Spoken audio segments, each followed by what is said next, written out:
කාලය පැමිණ තිබේ අපේ රට ගොඩ ගන්න අපි නැගී සිටිමු හිංසාවෙන් මුදවා දරුවන් රැකගන්න වේවැලකින් නැගෙන හඬ සවනේ රැවුදේ දිවිතුරා මුළු ලොව පුරා අපි හඬ නගා කියමු එපා එපා එපා දරුවන් හට දඬුවම් Say no, no, no to corporal punishment.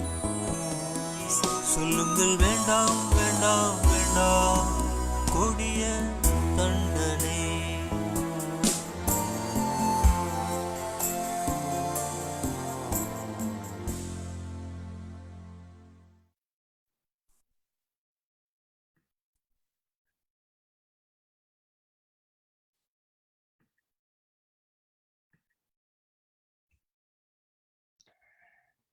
අයිබෝවන් සුබ සන්ධ්‍යාවක් අපි ඔක්කොමලා කැමරා දාගමු.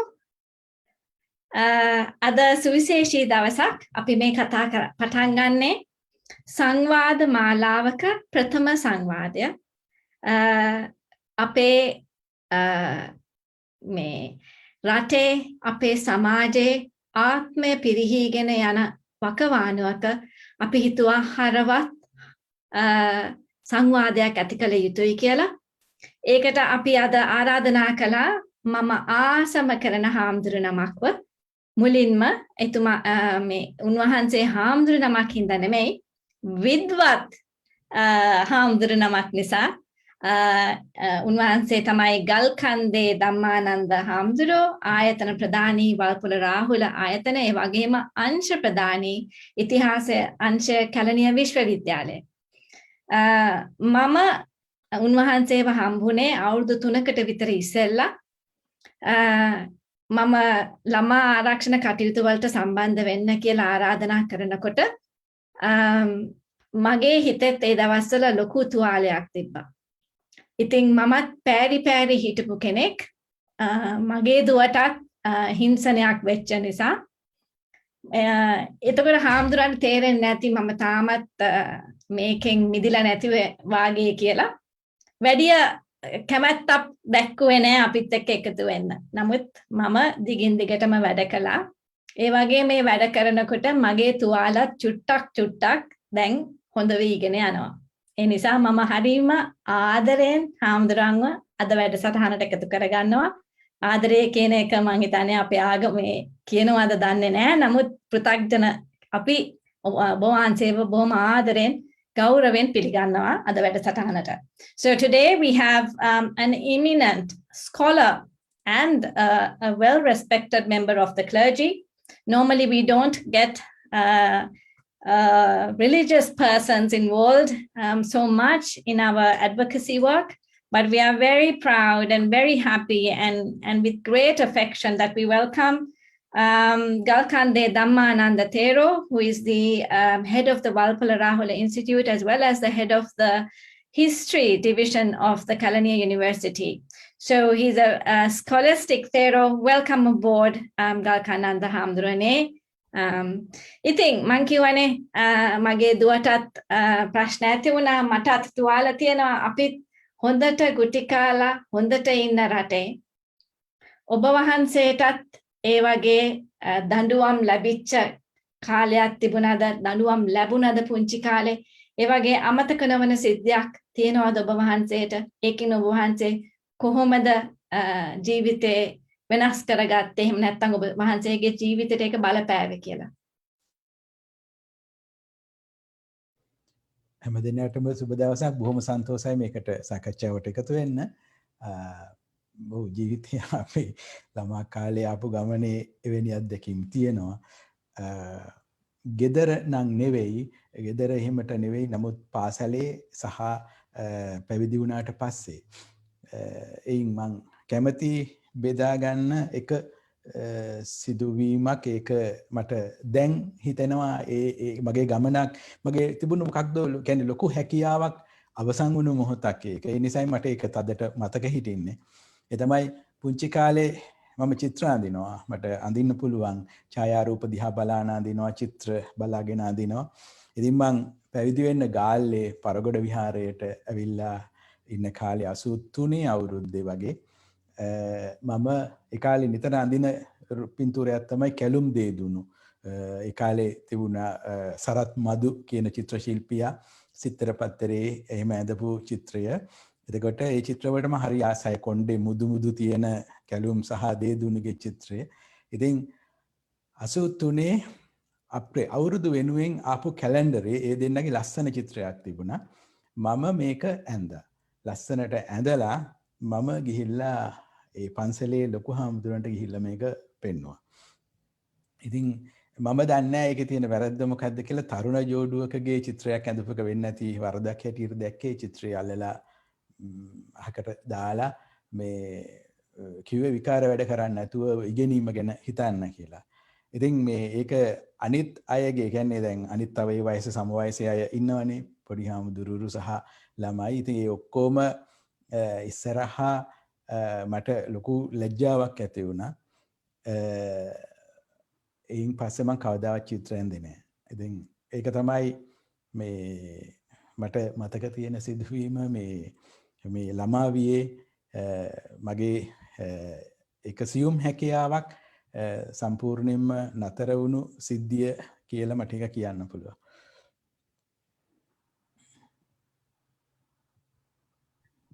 එමයි හාමුදුරනේ ඒකෙන්ම තේරෙනවානේ ලොකු වැරදක් ලොකු දඬුවමක් සමහර මිනිස්සු දඬුවම සාධාරණීකරණීය කරනවා ලොකු දඬුවමක් නෙමෙයි අපි දෙන්නේ පොඩි දඬුවමක් කියලා. ඒ පොඩි දඬුවමුන් ඔබ වහන්සේගේ ජීවිතයට ලොකු බලපෑමක් ඇති වුණා.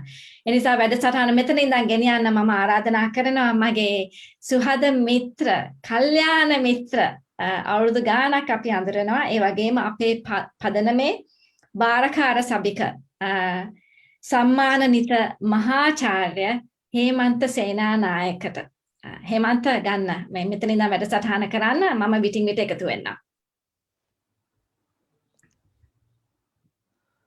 ඔක්කොටම සුබ සන්ධ්‍යාවක්. අපේ හාමුදුරුවෝ ඉතාමත්ම මේ අමුතු අත්දැකීමක් අපට අද කිව්වේ. මොකද අපි මේ කතා කරන්නේ හැමතැනම ගිහිල්ලා අපි කතා කරන්නේ අර හිංසනේ. අපි දකින මේ හැමතැනම ළමයින්ට ගහන මේ වීඩියෝ අපි දකිනවා, අපි ඒව දැකලා තියෙනවා, අපි ඒව අත්විඳලා තියෙනවා. හැබැයි මේ අපේ හාමුදුරුවෝ මේ කියපු දේ අමුතුම දෙයක්. ඒ කියන්නේ මෙතන දඩුවමක් මම දැක්කේ නැහැ. හැබැයි මට හිතෙන්නේ අර ඒක සුළු කොට තැකීමක් අර බීලිට්ලින් කියලා ඉංග්‍රීසියෙන් කියන්න පුළුවන් දෙයක්. දැන් අපි බලමු ඒකේ ප්‍රතිවිපාකය. මේ ළමා මනසට ඇතිවෙන ඒ ප්‍රතිවිපාකය ඉතාමත්ම ගැඹුරුයි. ඉතින් අර හොඳට අඳින්න පුළුවන් කෙනෙකුට මේ සුළු අත්දැකීම සංවේදී අත්දැකීම නිසා ඒ චිත්‍ර ඇඳීම සම්පූර්ණයෙන්ම එපා වුණා. ඉතින් දැන් අපි හාමුදුරනේ අපිට මේකෙන් පෙන්වුවේ මේ උදාහරණයෙන් මේකේ තියෙන බලපෑම මේ අපේ කෙනෙකුගේ අත්දැකීමක ඒ ගැඹුරු තුවාලයක් ගැඹුරු ඉරණම ඒකෙන් අත් වෙනවා කෙනෙකුට අපි මේක කරේ නැත්නම්. ඉතින් අපි අනික් පැත්තෙන් බැලුවොත් මේක ළමයෙක් දරුවෙකුට අපි දෙන්න ඕන ධෛර්යයත්මත් කිරීම ප්‍රශංසාව මේකෙන් අනිත් පැත්තට ගියාම ප්‍රතිවිපාක අපේ හාමුදුරුවෝ අපට හොඳට කියලා දුන්නා ඒ උදාහරණය. හාමුදුරනේ මම මේ තව ප්‍රශ්නයක් අහන්න. අපේ මේක තමයි මම හිතන්නේ අපේ ප්‍රධාන දෙයක් මේකේ අපේ සමාජයේ. අපි හුඟක් දේවල් සාමාන්‍ය කරගෙන තියෙනවා. ඒ කියන්නේ මේවා normalize වෙලා තියෙනවා. ඉතින් මේවා හුඟක් දේවල් තියෙනවා. එකක් තමයි උදාහරණයක් වශයෙන් බුලින් කියන එක. මම හිතන්නේ අපිත් මේක ඉස්සරත් කතා කරා.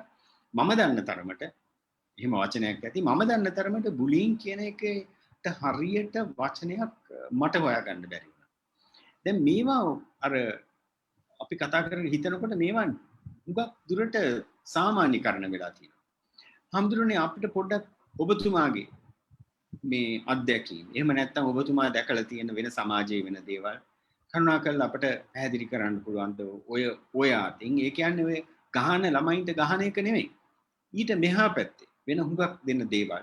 හැබැයි හානි කර දේවල්. කරුණා කරලා අපිට ඒවා ගැන පොඩ්ඩක් පැහැදිලි කරලා දෙන්න හම්බුනේ.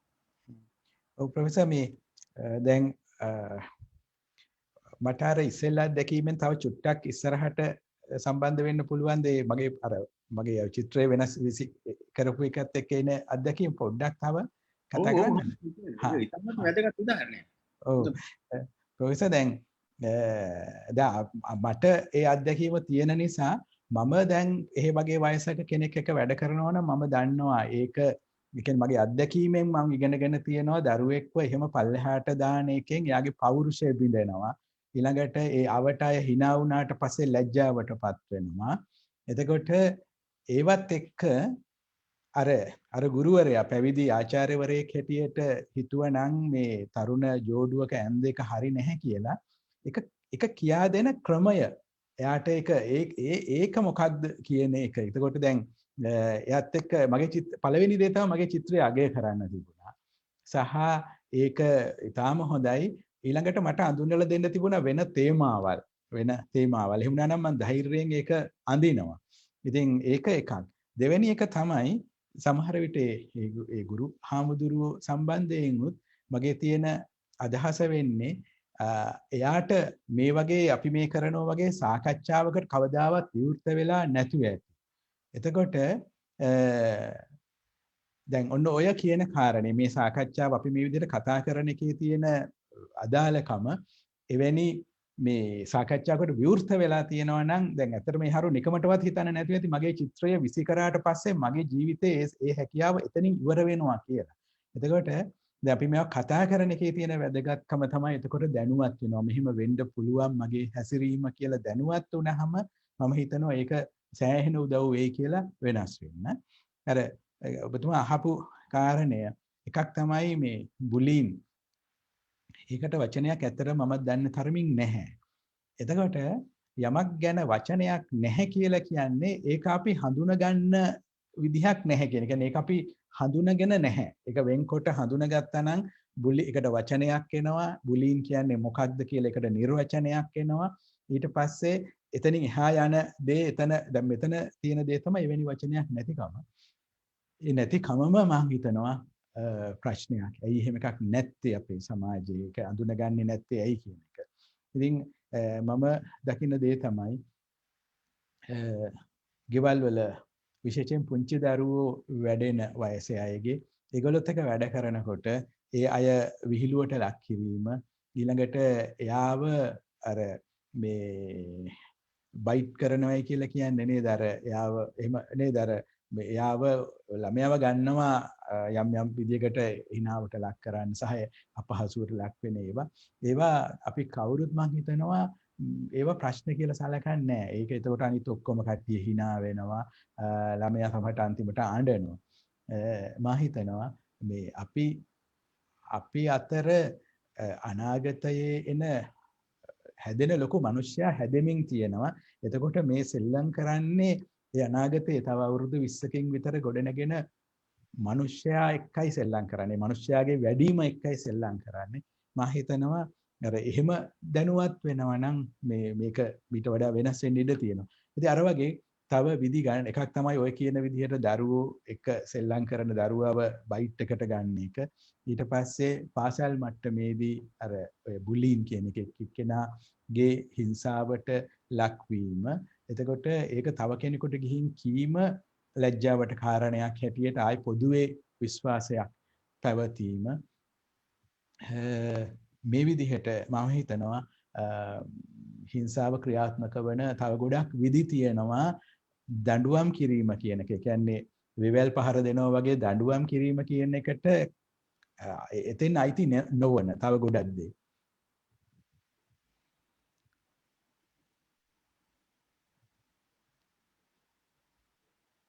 හොඳයි හාමුදුරනේ එතකොට දැන් අපි ආපස්සට යමු ඔය ගහන එක ගැන. එතකොට අපි ඔය සාකච්ඡාවලට එහෙම ගියාම මේ රූපවාහිනී වල සාකච්ඡා මේ රේඩියෝ සාකච්ඡා ගුවන් විදුලි සාකච්ඡා එහෙම වලට ගියාම අපිට කියන එකක් තමයි අපි ගහනවා ළමයට. ගහනවා. හැබැයි මම හදන්න ඒ ආදරයට ගහන්නේ අපට ඔබ වහන්සේගේ මේ ඒක දැක්ම කරුණා කරලා කියන්න පුළුවන් ඒක ගැන මේ ආදරෙන් ගහන්න පුළුවන්ද දරුවෙකුට දරුවාන්ට තරමට මම හිතන්නේ ඒක ඒ විදිහට වචන පෙළ ගැස්සුවාට ඇත්තටම ගහන වෙලාවල් වල මම ඊට පස්සේ ගුටිකාපු අවස්ථා තියෙනවා ගාල්ලේ යටගල රජමහා විහාරේ පිරිවෙන ඉගෙන ගන්න කාලේ. ඉතින් මට ගහපු හාමුදුරගේ මූණ මට හොඳටම මතකයි.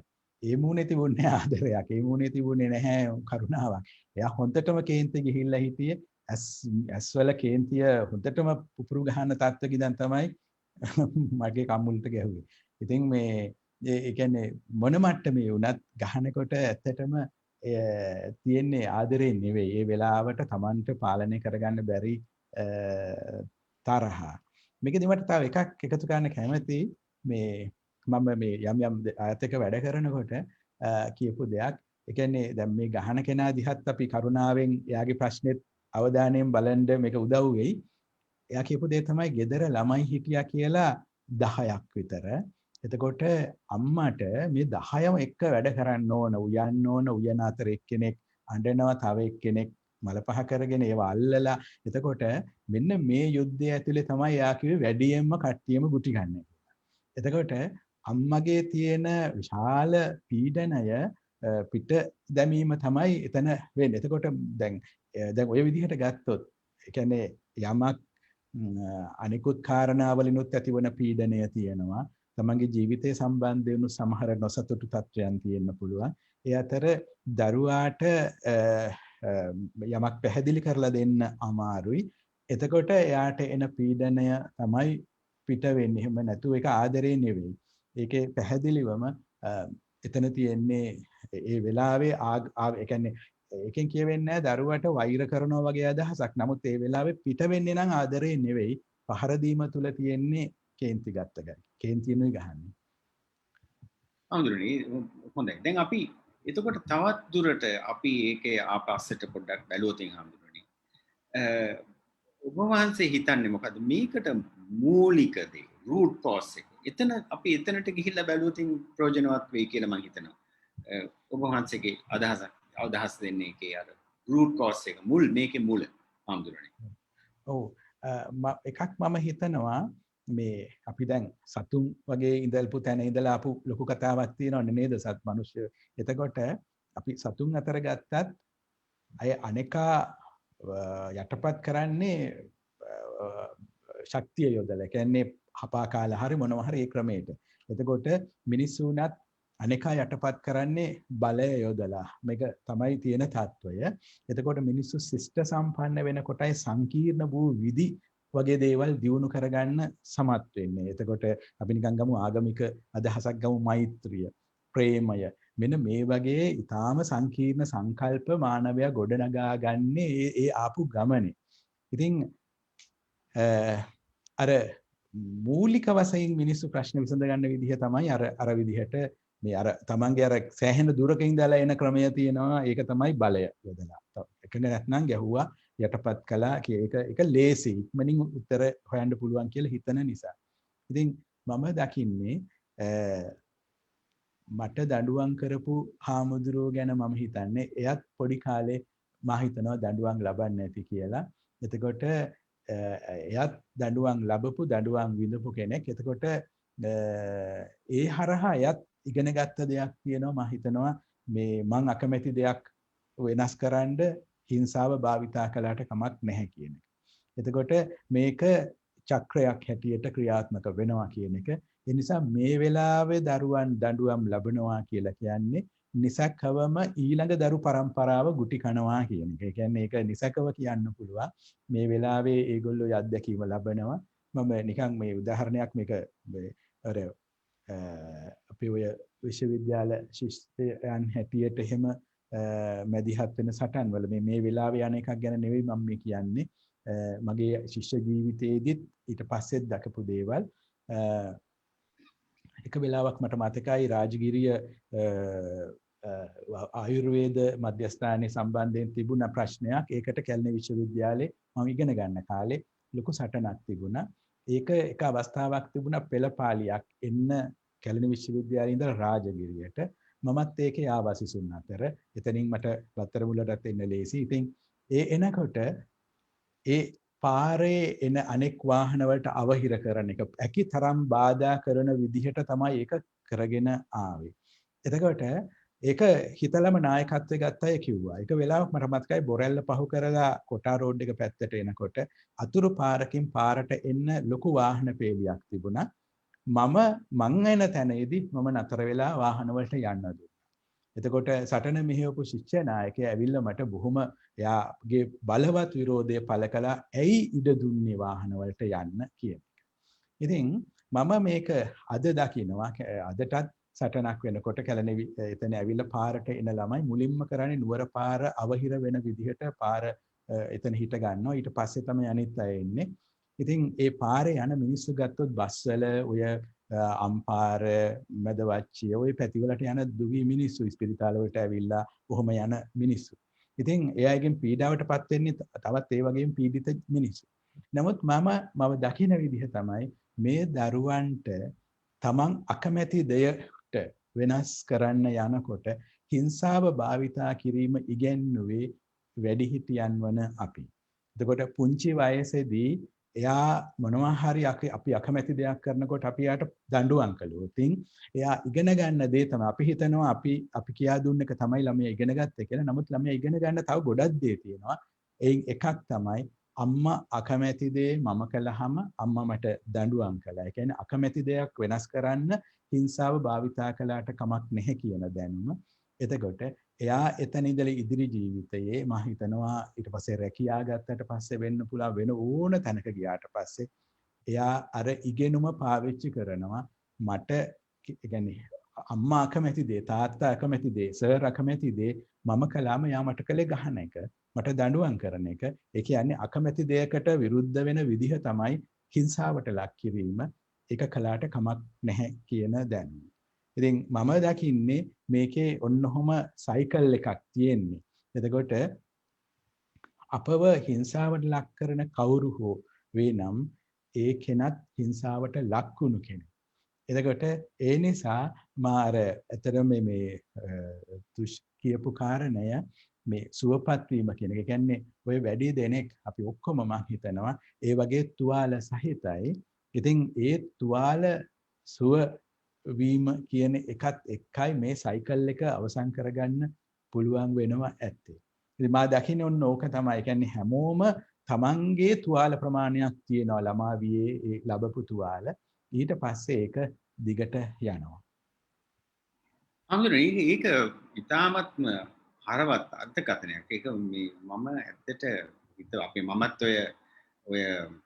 ඔය පෙළපාලි ඔය ගුවක් දැකලා තියෙනවා. අපි මෑත ඉතිහාසයේ මේව ගුවක් දැක්කා. ඉතින් ඔය අතරේ ඔය වාහන හිරවෙලා ඉන්න වාහන අතරේ ඉතාමත්ම අසනීප බරපතල අසනීපයක් තියෙන කෙනෙක් ඉක්මනට ඉස්පිරිතාලයකට යන්න ඕන කෙනෙකුත් ඉන්නවා ඇති. ඉතින් ඉතාමත්ම හරවත් මේ උදාහරණයක් හාමුදුරුවෝ කිව්වේ. මම හිතන්නේ තුෂ්ටත් මොකද්ද මේ තුෂ් මේකේ පොඩි සමාලෝචනයක් කරන්න යනවා. Just to summarize, හාමුදුරනේ අපි විටින් විට summarize කරමු. මට request එකක් ඇවිල්ලා තියෙනවා මගේ live එකේ ඉන්න දෙතුන් දෙනෙක්ගෙන් චුට්ටක් summary එකක් දෙන්න කියලා විටින් විට මම හිතන්නේ ඒ නිසා අපි චුට්ටක් summarize කරමු. So people who are watching, thank you so much for joining first of all. And we started off by saying that, you know, the punishment, however light, as it says, you know, versus a big punishment versus a small punishment, how it affected Thero's life, simple punishment, and how his beloved skill of wanting to do artwork was stopped, and that affected his mind. And we now went on to talk about the root causes of punishment. And Thero has very eloquently explained how people punish or others violence, etc., coming from a source of power down the line. And he has also explained how this power transcends through generations. So from our parents to us to even our youngest counterparts, maybe at university, where he has explained a simple example of how people are obstructing the roadways when they want to protest as students, which is they want to cause pain for others in order to gain something. So Theodore has explained how we learn that skill. If we do something wrong, our parents will punish us, and that is inflicting pain upon us to gain what they want. So it's an intergenerational thing that goes on, and that we need to try and stop it. So carry on. Thank you so much, Hemantha.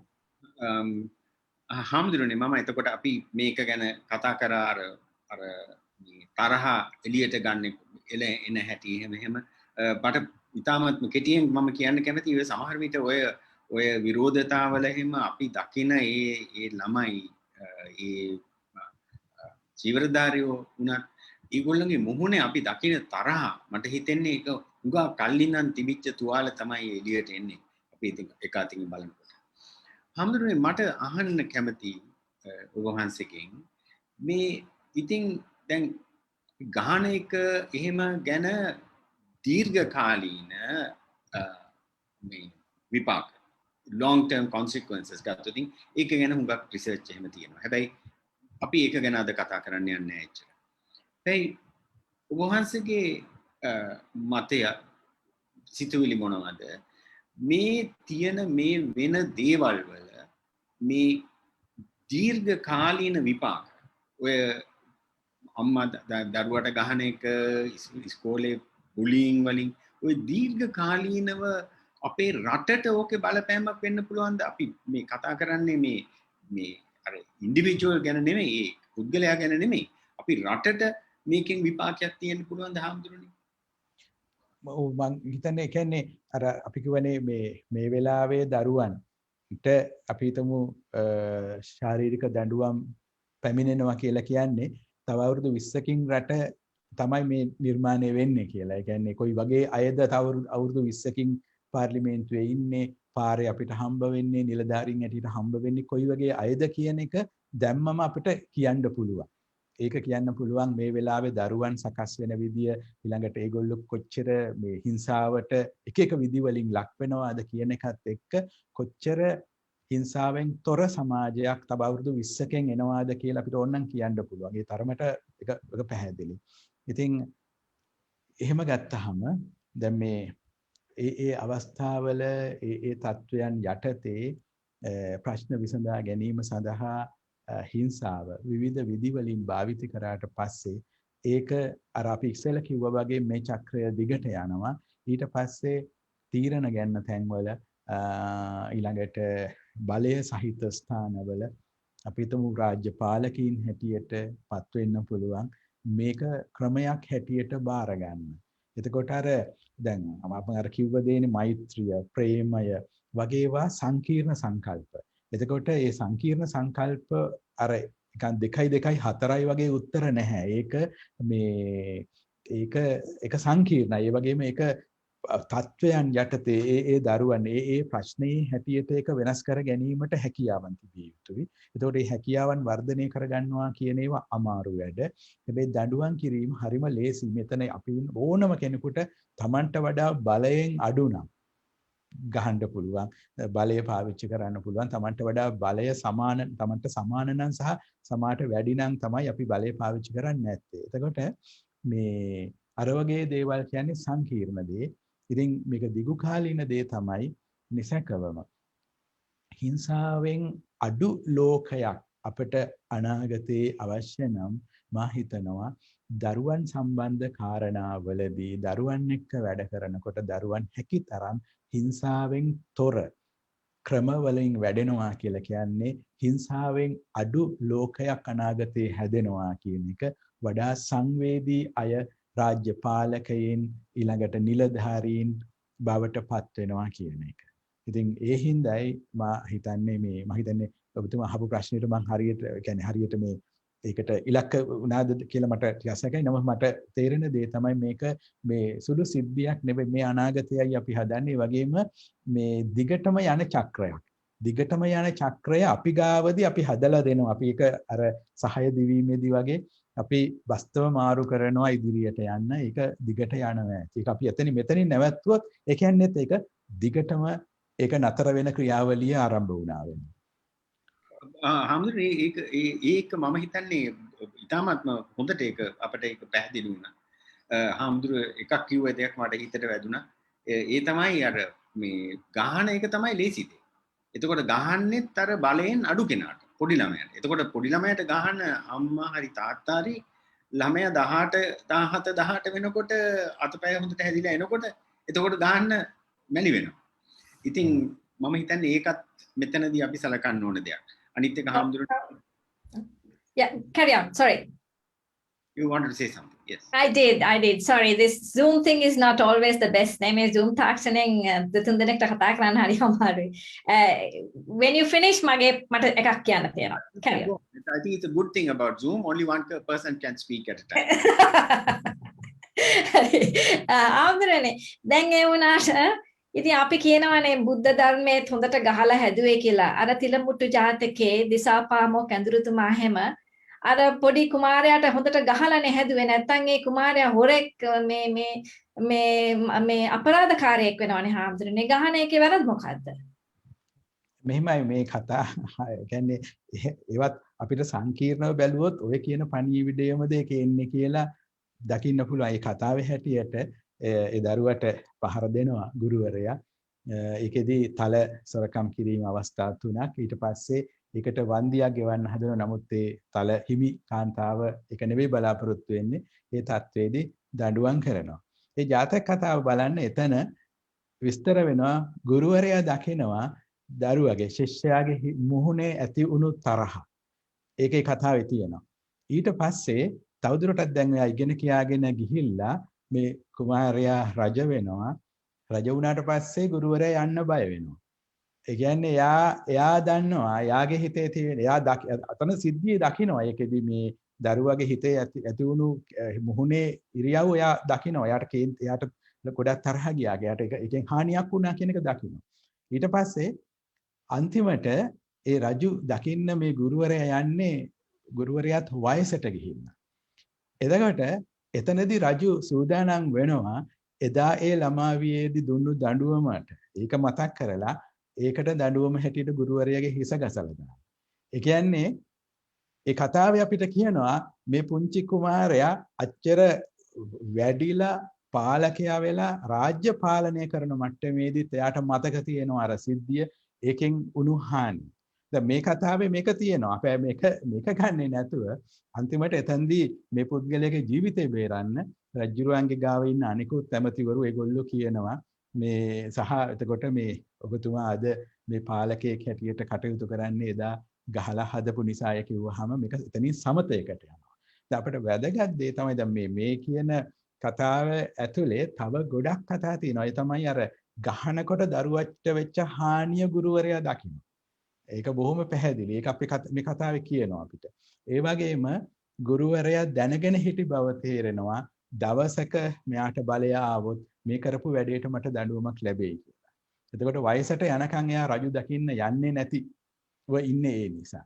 එතකොට මේ කතාවේ ඔය එන පණිවිඩේ බොහෝ වෙලාවට සාකච්ඡා වෙන්නේ නැහැ. අර 2.4යි වගේ ගැහුවා. එයා හැදුණා, හොඳ කෙනෙක් වුණා, රජ වුණා. ඒ නිසයි කියලා ඒ ටික අර්ථකථනය කරනවා. අර වුණු ටික සාකච්ඡා වෙන්නේ නැහැ. ඉතින් අනිවාර්යයෙන්. ගොඩක් විට අර මේ අපිට ගැහුවා අපි හොඳින් ඉන්නවා කියන කට්ටියත් අපි හැමතිස්සෙම හිතනවානේ අපි හොඳින් කියලා. නමුත් අපි කවදාවත් හිතන්නේ නැහැ අපි ගැහුව දරුවා හොඳින් ඉඳීවිද නැද්ද කියන. දැන් මගේ දරුවා වගේ ඒ දරුවා වුණත් හොඳින් හිටියේ නැහැ. එතකොට අපි හිතන්නේ අපි වගේම ඒ දරුවන්ට දරා ගැනීමේ ශක්තියක් තියෙද නැද්ද කියන එක නේද හඳුනන්නේ. ඔව් ඒ වගේම මේ දැන් අපි සාමාන්‍යයෙන් නිතර අහන දෙයක් නේ අපිට ගහපු නිසා තමයි අපි හැදුනේ. නැත්නම් ඇත්තට මෙහෙම එක අවස්ථාවක එක ඉස්කෝලේක වැඩමුළුවකදී මම මේ ගැන කතා කරාම එතන හිටි ගුරු හාමුදුරුවෝ කිව්වා මේ මමත් ගුටි කාලා හැදුනේ. ගුටි කාපු නිසායි මම හොඳට ඉන්නේ සහ මමත් ගහනවා. මගෙන් ගුටි කන අය පස්සේ හමු වුණාම අපට අයිල වැඳලා කියන හාමුදුරුවෝ තමයි අපි හැදුවේ කියලා. ඉතින් මම මේ කතාව පැවැත්වුවේ ශාලාවක. ඒකේ තිබුණා වීදුරු ජනේල. ඉතින් මං කිව්වා හාමුදුරනේ කවුරු හරි ගඩොලකින් මේ වීදුරුවට ගහලා කුඩු කළොත් අපිට වෙන හානිය පේනවා. වීදුරුව ඒකට හානිය අපිට ඇස්තමේන්තු කරන්න පුළුවන්. නමුත් අපි දරුවෙක්ට අර විදිහට දඬුවම් කළාට පස්සේ දරුවාගේ සියුම් හැකියාවන් වලට වෙන හානිය, එයාගේ පෞරුෂයට වෙන හානිය, එයා තව පිරිසක් ඉස්සරහා නායකයෙක් හැටියට මතුවීමට වෙන හානිය. ඒ විතරක් නෙවෙයි සමහර වෙලාවට මිශ්‍ර පාසල් වලදී වගේ ඒ වගේ වුණාම සමහරට ගැහැණු ළමයෙක් එක්ක නැත්නම් අනික් පාර්ශවයේ එහෙම කෙනත් එක්ක ගනුදෙනු කරන්න ඒ පෞරුෂයට වෙන හානිය. මම හිතනවා ඒවා අපිට ඒවා ඒ හානිය කොහොමද වුනේ කියලා කොහෙවත් නැහැ. අපි දකින්නේ අර එයා ඊට පස්සේ එයා පස්සේ කොහොම හරි ඉගෙනගෙන තැනකට ආවහම අපි තර්කය ගොඩනගනවා ගහපු නිසා තමයි යා මෙතෙන්ද ආවේ වගේ එකක්. ඉතින් නොගහ හිටියානම් ඒ එන එක නැද්ද කියන එක සහ ගහපු වෙලාවේ යාට තව උණුහානි මොනා හරි තියෙනවා නම් ඒවා ගණනය කරන මොනා හරි ක්‍රම තියෙනවාද? ඉතින් ඒ හින්දා අර ගහපු නිසයි හැදුනේ කියන එක මම හිතන්නේ නැහැ. ඒක හොඳ උත්තරයක් කියලා. ඒක අපි හුඟක් අහන කතාවක් හාමුදුරනේ බොහොම ස්තුතියි ඒකට මේ ඔබගේ ඒ අර්ථකථනය දීම ඉතාමත් වැදගත් දෙයක්. මට හිතෙනවා ඒ අර ගහන් ඒ කරුණාවෙන් හදපු ළමයා පාලකයෙක් වුණාම වැඩියෙන් කරුණාව පෙන්වන්නත් පුළුවන්. ඒකෙන් වැඩි හොඳ ප්‍රතිඵලයක් ලැබෙන්න පුළුවන් ඒ පාලනය කරන ඒ නිලධාරියා හරි කවුරු හරි එයාගේ කරන ඒ දෙයට මම හිතන්නේ. ඉතින් හාමුදුරනේ අපි තව පොඩි දෙයක් බලමු. ඒ තමයි දැන් අපි හුඟක් අහන එකක්. දැන් ඔය ඕකට එක අතකින් සම්බන්ධයි. මේ ළමයින්ට ගහන්න හොඳ නෑ කියන එක මේ අපේ රටට අපේ සංස්කෘතියට පටහැනි දෙයක්. මේක අපේ සංස්කෘතිය තමයි ගහලා හදන එක. හාමුදුරනේ ඒක ඔබ වහන්සේ අහලා තියෙනවද? ඔබ වහන්සේගේ මේ සිතුවිලි මොනවද ඒක ගැන?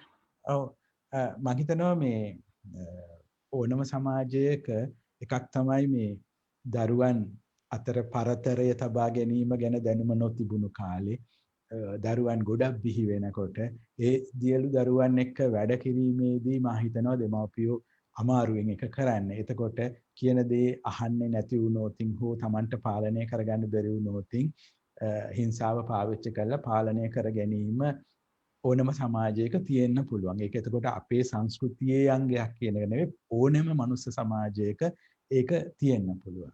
එතකොට වැදගත් වෙන්නේ මේ වගේ අපි දියුණු විදිහට යමක් දිහා බලන සාකච්ඡා ඇති වෙනවා අපිට ඒවා වෙනස් කරගන්න පුළුවන් වෙන එක. ඉතින් මේකෙදි දැන් අපේ සංස්කෘතිය කියලා නිකමට හෝ හිතුවොත් මේ ආගමික සංස්කෘතිය වගේ එහෙම එකක් ගැනද ප්‍රොෆෙසර් අදහස් කළේ මේ අපිට ඔය සාකච්ඡාවල හුඟක් අය කියන එකක් හම්බුනේ. ඒ චේතනාව අපිට එනවා මේක ගැන කියන්න යනකොට මේ ඕගොල්ලෝ කතා කරන්නේ මේ සම්පූර්ණයෙන්ම රටවල ආකාරයේ සංස්කෘතිය. ඒක හරි. මේක NGO අදහස්. මේක බටහිරින් ගෙනාවේ. මේක අපේ සංස්කෘතියට පටහැනි දෙයක්. මේ කියලා තමයි කියන්නේ.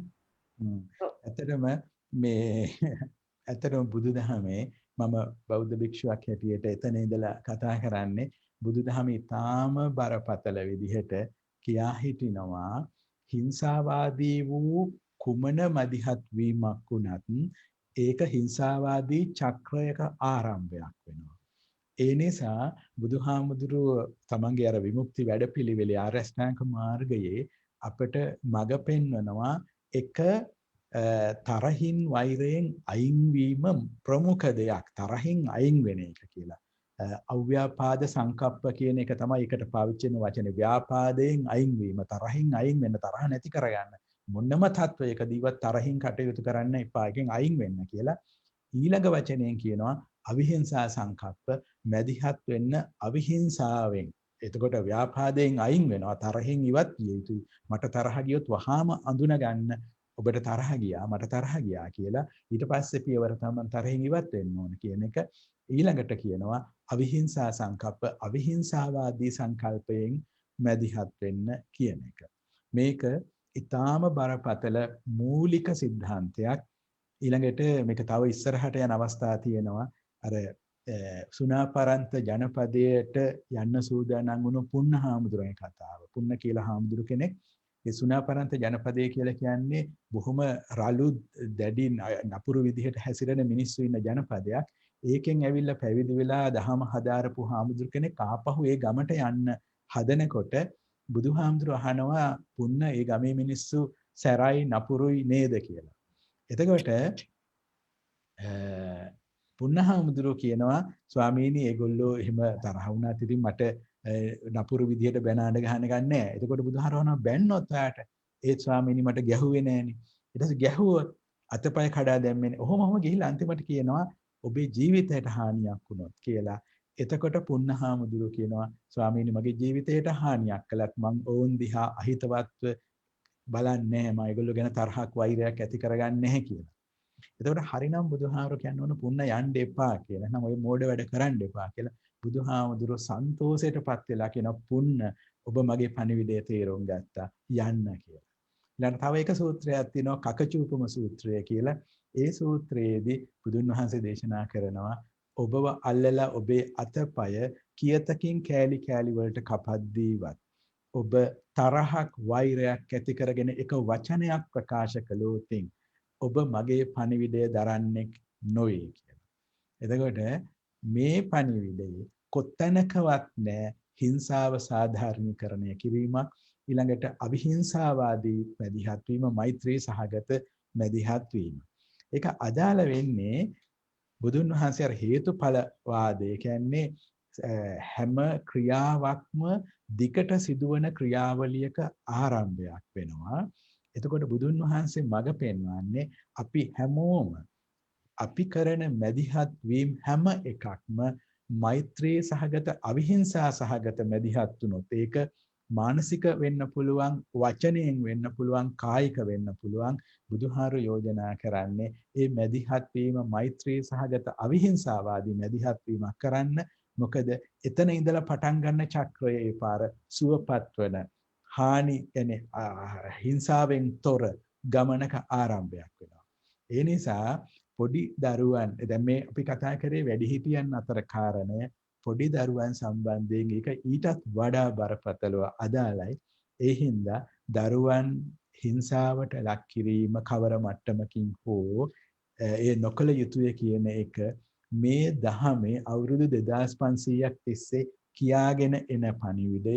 ඒ විතරන්නේ මෛත්‍රී භාවනාව මේක නිකන් දැනුමක් විතරක් නෙවෙයි, මේක අර ට්‍රේනින් වලට තමන්ගේ පුහුණුවක් ඉන්ටර්නලයිස් කරගන්න ගැනීම සඳහා වන භාවනාවක් තියෙනවා. ඒතකොට භාවනාවක් කියලා කියන්නේ ඒක තමන් කියන්නේ ඒක තමන් වෙනස් කර ගැනීම සඳහාම වන පුහුණු වැඩසටහනක්.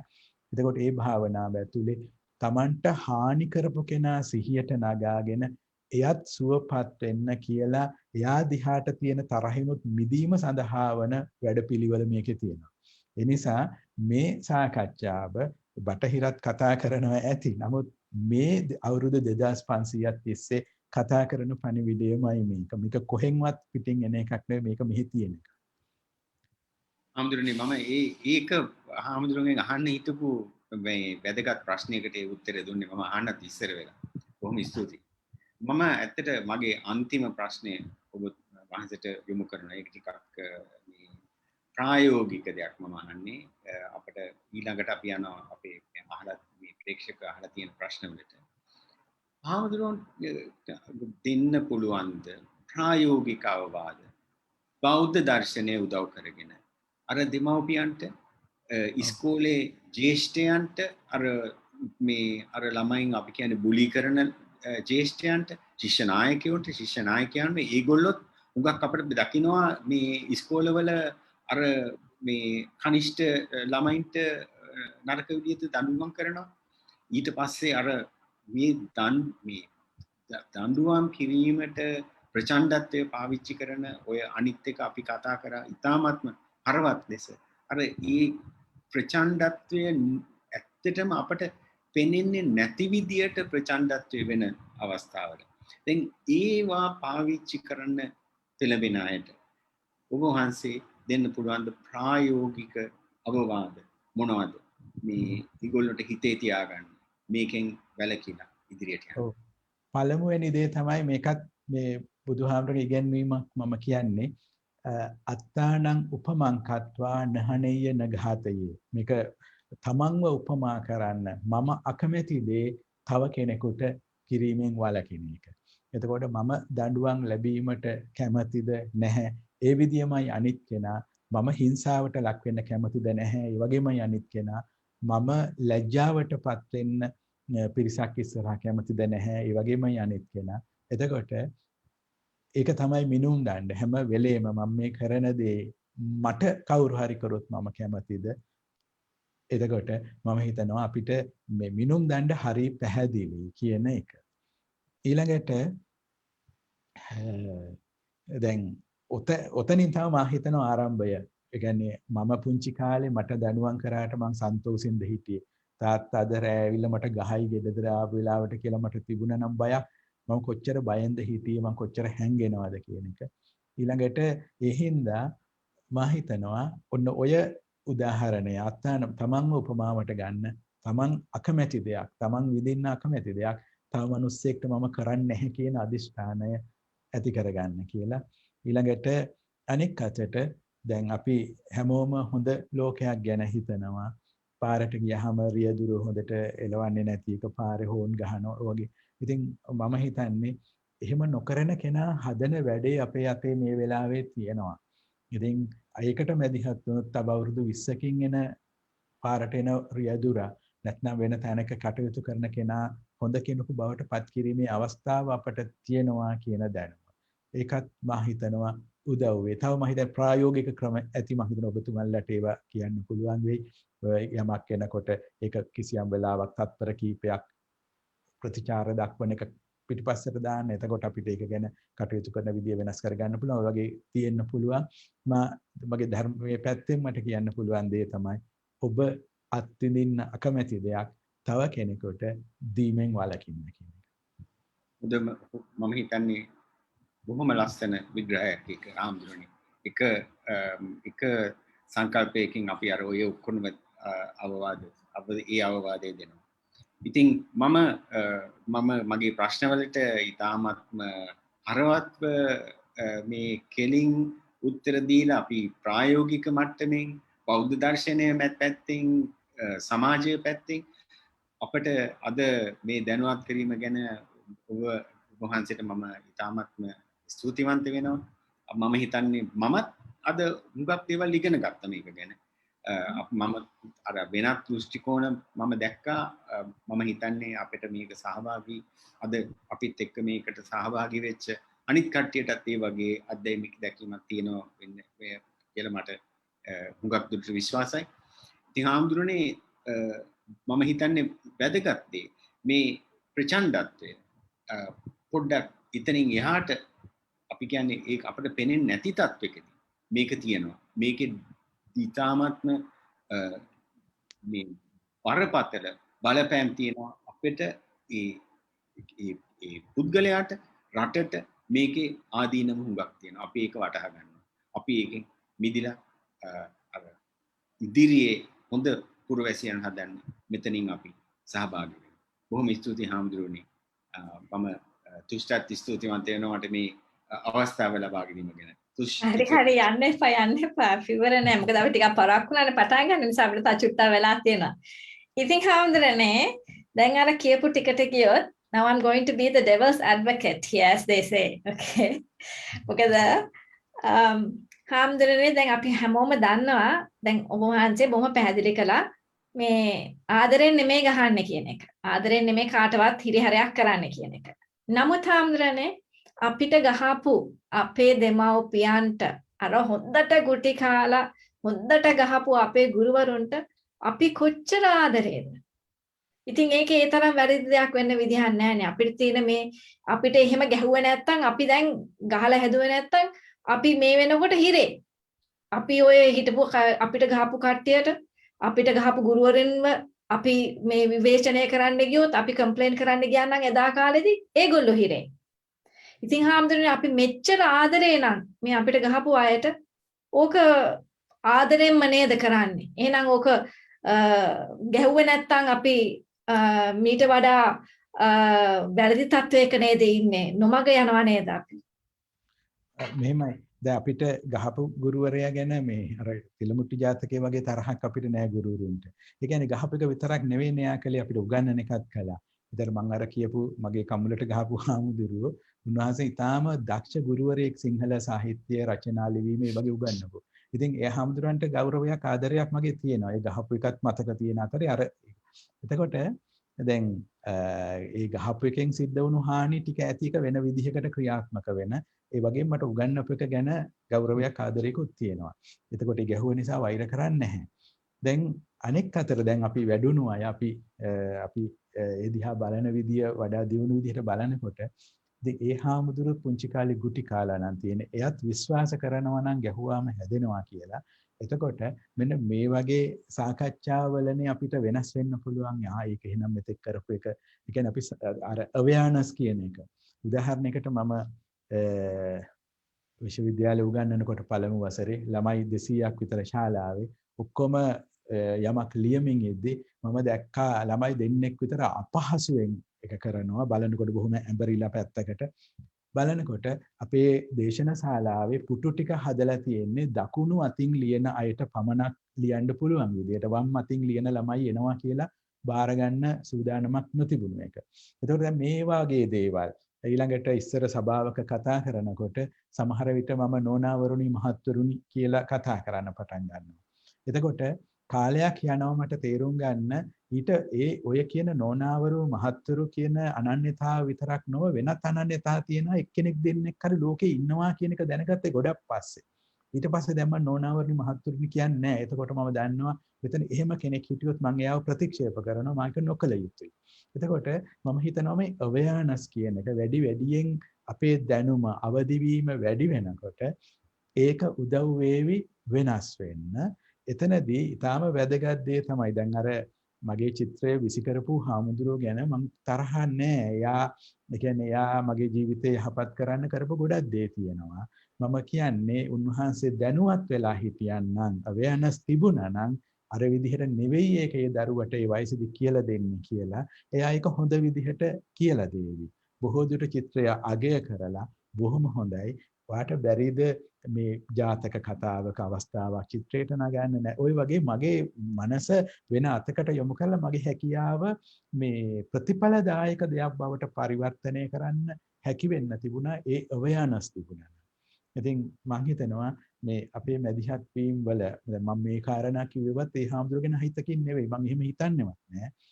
එයාට ඒ අවයානස් ලැබිලා නැහැ. යාපු ගමනේ අපිට අවස්ථාව තියෙනවා ඒ ටික ඇති කරගන්න. ඉතින් ඒක තමයි මම දකින විදිහ. ඇත්තට දැන් මගේත් අත්දැකීමක් තියෙනවා ඔය ගහපු ගුරුවරු ගැන. මගේ අත්දැකීමක් තියෙනවා ගහන්නේ නැතුව අපිව කලවනා කරපු ගුරුවරු කෙනෙක්. ඒ කාලේ ඉතින් අපි මේ උගක් 960 ගණන් වල ගැන කතා කරන්නේ. ඉතින් මට මම ඒ දෙකොල්ල ගැන බලනකොට මම වැඩියෙන් ආදරේ අර ගහන එකට සම්බන්ධව නෙමෙයි. මට වැඩියෙන් ආදරයක් දැනෙන්නේ අර ගහන්නේ නැතුව අපිව කලමනා කරපු ගුරුවරු. ඉතින් ඒ වාසනාවක් තියෙන ළමයි ඉන්නවා ඇති. හුඟක් ගුරුවරුත් මම හිතන්නේ ඒ වගේ තමයි. අනිවාර්යයෙන් අපි මම හිතන්නේ අපි හැමෝටම මේ වගේ මේ අත්දැකීම් තියෙනවා. හැමදෙරේ මමත් කැමතියි මගේ පෞද්ගලික අත්දැකීමක් බෙදා ගන්න මෙතනදී. අපේ අම්මා මේ ගොඩක් අපිට දඬුවම් කරපු කෙනෙක්. මම හිතන්නේ තනිව ළමයින්ගේ වැඩ කටයුතු කරපු හින්දා ඒ මානසික පීඩනයත් එක්ක අපිට සෑහෙන්න මේ දඬුවම් කරපු කාලයක් තිබ්බා. මේ හැබැයි මම නම් හැදුනේ හැමදෙරේ අපේ අම්මගේ බණ කතාවලින්මයි. ඇත්තටම.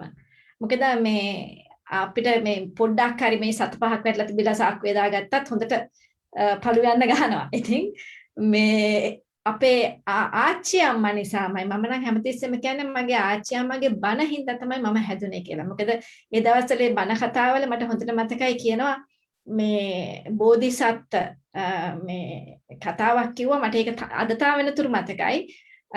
බෝධිසත්ත්ව මේ කාලෙදී මේ fisherman's child දීවර කෙනෙකුගේ දරුවෙක් හැටියට කතාව ඇත්තද නැද්ද දන්නේ මේ ආච්චි අම්මා කියපු එක මේ මාළුවෙක් අර මාළු දැලෙන් වැටිලා එළියට මේ බැනනකොට hina වුණාලු. ඒ hinaවත් එක්ක බුදුහාමුදුරන් කාලේදී භාවනා කරනකොට පොඩ්ඩක් ඔඩුව කැක්කුමක් ආවයි කියලා. ඉතින් ඒකෙන් මේ සත්තුන්ටවත් මේ හානි කරන්න එපා කියන පණිවිඩය තමයි අපේ ආච්චි අම්මා දුන්නේ. එදාදී නම් මම ඇත්තටම මధుරෙක්වත් මරන්නේ නැහැ ඒ කතාවත් හින්දා.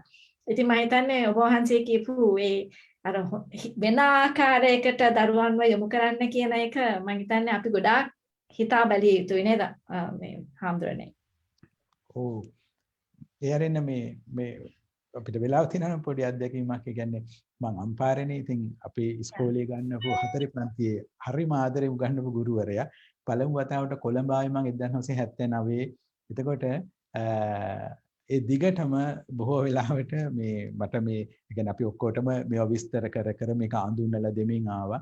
ඉතින් අවුරුදු එකමාරක් දෙකක් වගේ එතුමා හිටියේ. ඊට පස්සේ ඉතින් අපි එතුමා මාරු වෙලා ගියා. මම ඉගෙනගෙන අන්තිමේ දැන් අවුරුදු මම විශ්වවිද්‍යාලේ ඉන්න කාලේ මම ඒ ගුරුවරයා හොයාගෙන ගියා මහවැලියේ සීකලාප ඉස්කෝලේක. ඉතින් මේ ඒ යනකොට 4 පන්තියට උගන්වනවා. ඉතින් ඇත්තටම මට එදා මේ මම හිතන්නේ මම ගොඩක් ඇඬුවල මේ ළමයි ඉස්සරහා මේ මම හිතනවා අපිට අර ආදරේ දුන්න ගුරුවරයා ගැන අපේ තියෙන ලොකු ආදරයක්. සමාවෙන්න මේ කියන්නේ ඒ ගුරුවරයා ආපහු සැරයක් මම අවුරුදු ගානකට පස්සේ යනකොට ඒ වගේම 4 පන්තියට උගන්වනවා දැක්කම මට ඒක හරිම අමාරු වුණා. ඉතින් මම හිතනවා මේ ආදරෙන් මිනිස්සු හදන්න පුළුවන්, තරහින් නෙවෙයි ආදරෙන් හදන්න පුළුවන්, වෙනස් කරන්න පුළුවන්. ඒ වෙනස මේ හරි දිගු කාලීනයි. ඉතින් මේ ඇත්තටම මට උගන්වපු ගුරුවරු හොයාගෙන මං ගියා. හැම ගුරුවරයෙක්ම හොයාගෙන ගියා. ඒ කාලේ මට උගන්වපු ඒගොල්ලෝ ගහපු අය නෙවෙයි. මේ ළඟදිත් ගිනිගත්තේනේ හොයාගෙන ගිහලා ඊට පස්සේ එයා දැන් කඩු ගන්නාවේ ඉන්නේ කියලා. ඊට පස්සේ කඩු ගන්නාවියා හොයාගෙන ගියා බලන්න. ඉතින් මං කියන්නේ මේ අපිට ආදරේ අපිට මතක හිටිනවා. ඒක හරි ගැඹුරට යනවා. සහ එකෙන් ඇතිවන වෙනස හරි ගැඹුරුයි. නෑ පැහැදිලි හාමුදුරන්ට ඒක ගොඩක් හිතට බලපාලා තියෙන බලපාලා තියෙන විදිය බොහොම පැහැදිලි හාමුදුරනේ. ඒක මම හිතන්නේ ඒක අපේ මානසික ගුණයක් ඔබ වහන්සේ දැන් ඔය පෙන්වුම් කරන්නේ අපිට එහෙමනේ සංවේදී වෙනවනේ අපිට ආදරේ වැඩි වෙනකොට අපිට ඒ මතකයන් එක්ක නිසා අපිට ඒක පිළිගන්න පුළුවන්. ඉතින් හාමුදුරනේ දැන් අපි ප්‍රශ්න ටිකටත් යමු. මේ ප්‍රශ්නවල අහලා තියෙනවා බ්‍රහ්ම දණ්ඩනය ගැන ඔබ වහන්සේ මොකද හිතන්නේ කියලා. ඇත්තටම බුදුහාමුදුරුවෝ ජීවත් වෙලා හිටපු කාලයේ අපිට අවස්ථාවල් දකින්න ලැබෙන්නේ නැහැ දඬුවම් දීම ගැන. බුදුන් වහන්සේ සමහර තත්වයන් වල ඔය ගෝසිතාරාමි භික්ෂූන් වහන්සේලා කණ්ඩායම් දෙකක් බෙදිලා රණ්ඩු වෙනකොට ඒ සිද්ධිය ආරම් බලන්න බුදුහාරු නඩුව අහන්නේ නැහැ. බුදුහාරු නඩුව අහලා කවුද හරිද කවුද වැරදි කියන එක කරන්නේ නැහැ. බුදුහාරු දෙගොල්ලන්ටම කියන්නේ නිර්ාර්ථක දෙයක් මේකෙන් මිදෙන්න මේකෙන් අයින් වෙන්න කියලා මිසක් කවුද ඉස්සෙල්ලා වැසිකිලි වතුර ගිහිලා ඉතුරු කළා ආවේ ඔය වගේ මොනවත් ඒ නඩුව අහන්නේ නැහැ. මේක හොඳට පේනවා. ඊට පස්සේ මේක තේරුම් ගන්න නැති වෙනකොට බුදුහාරු ගෝසිතාරාමෙන් පිටමං වෙලා යනවා අර වනාන්තරයකට. ගිහිල්ලා උන්වහන්සේ හුදකලාව ජීවත් වෙනවා. එතකොට ඊට පස්සේ මේ භික්ෂුන් වහන්සේලා ගැටලුව ලිසා ගන්නවා.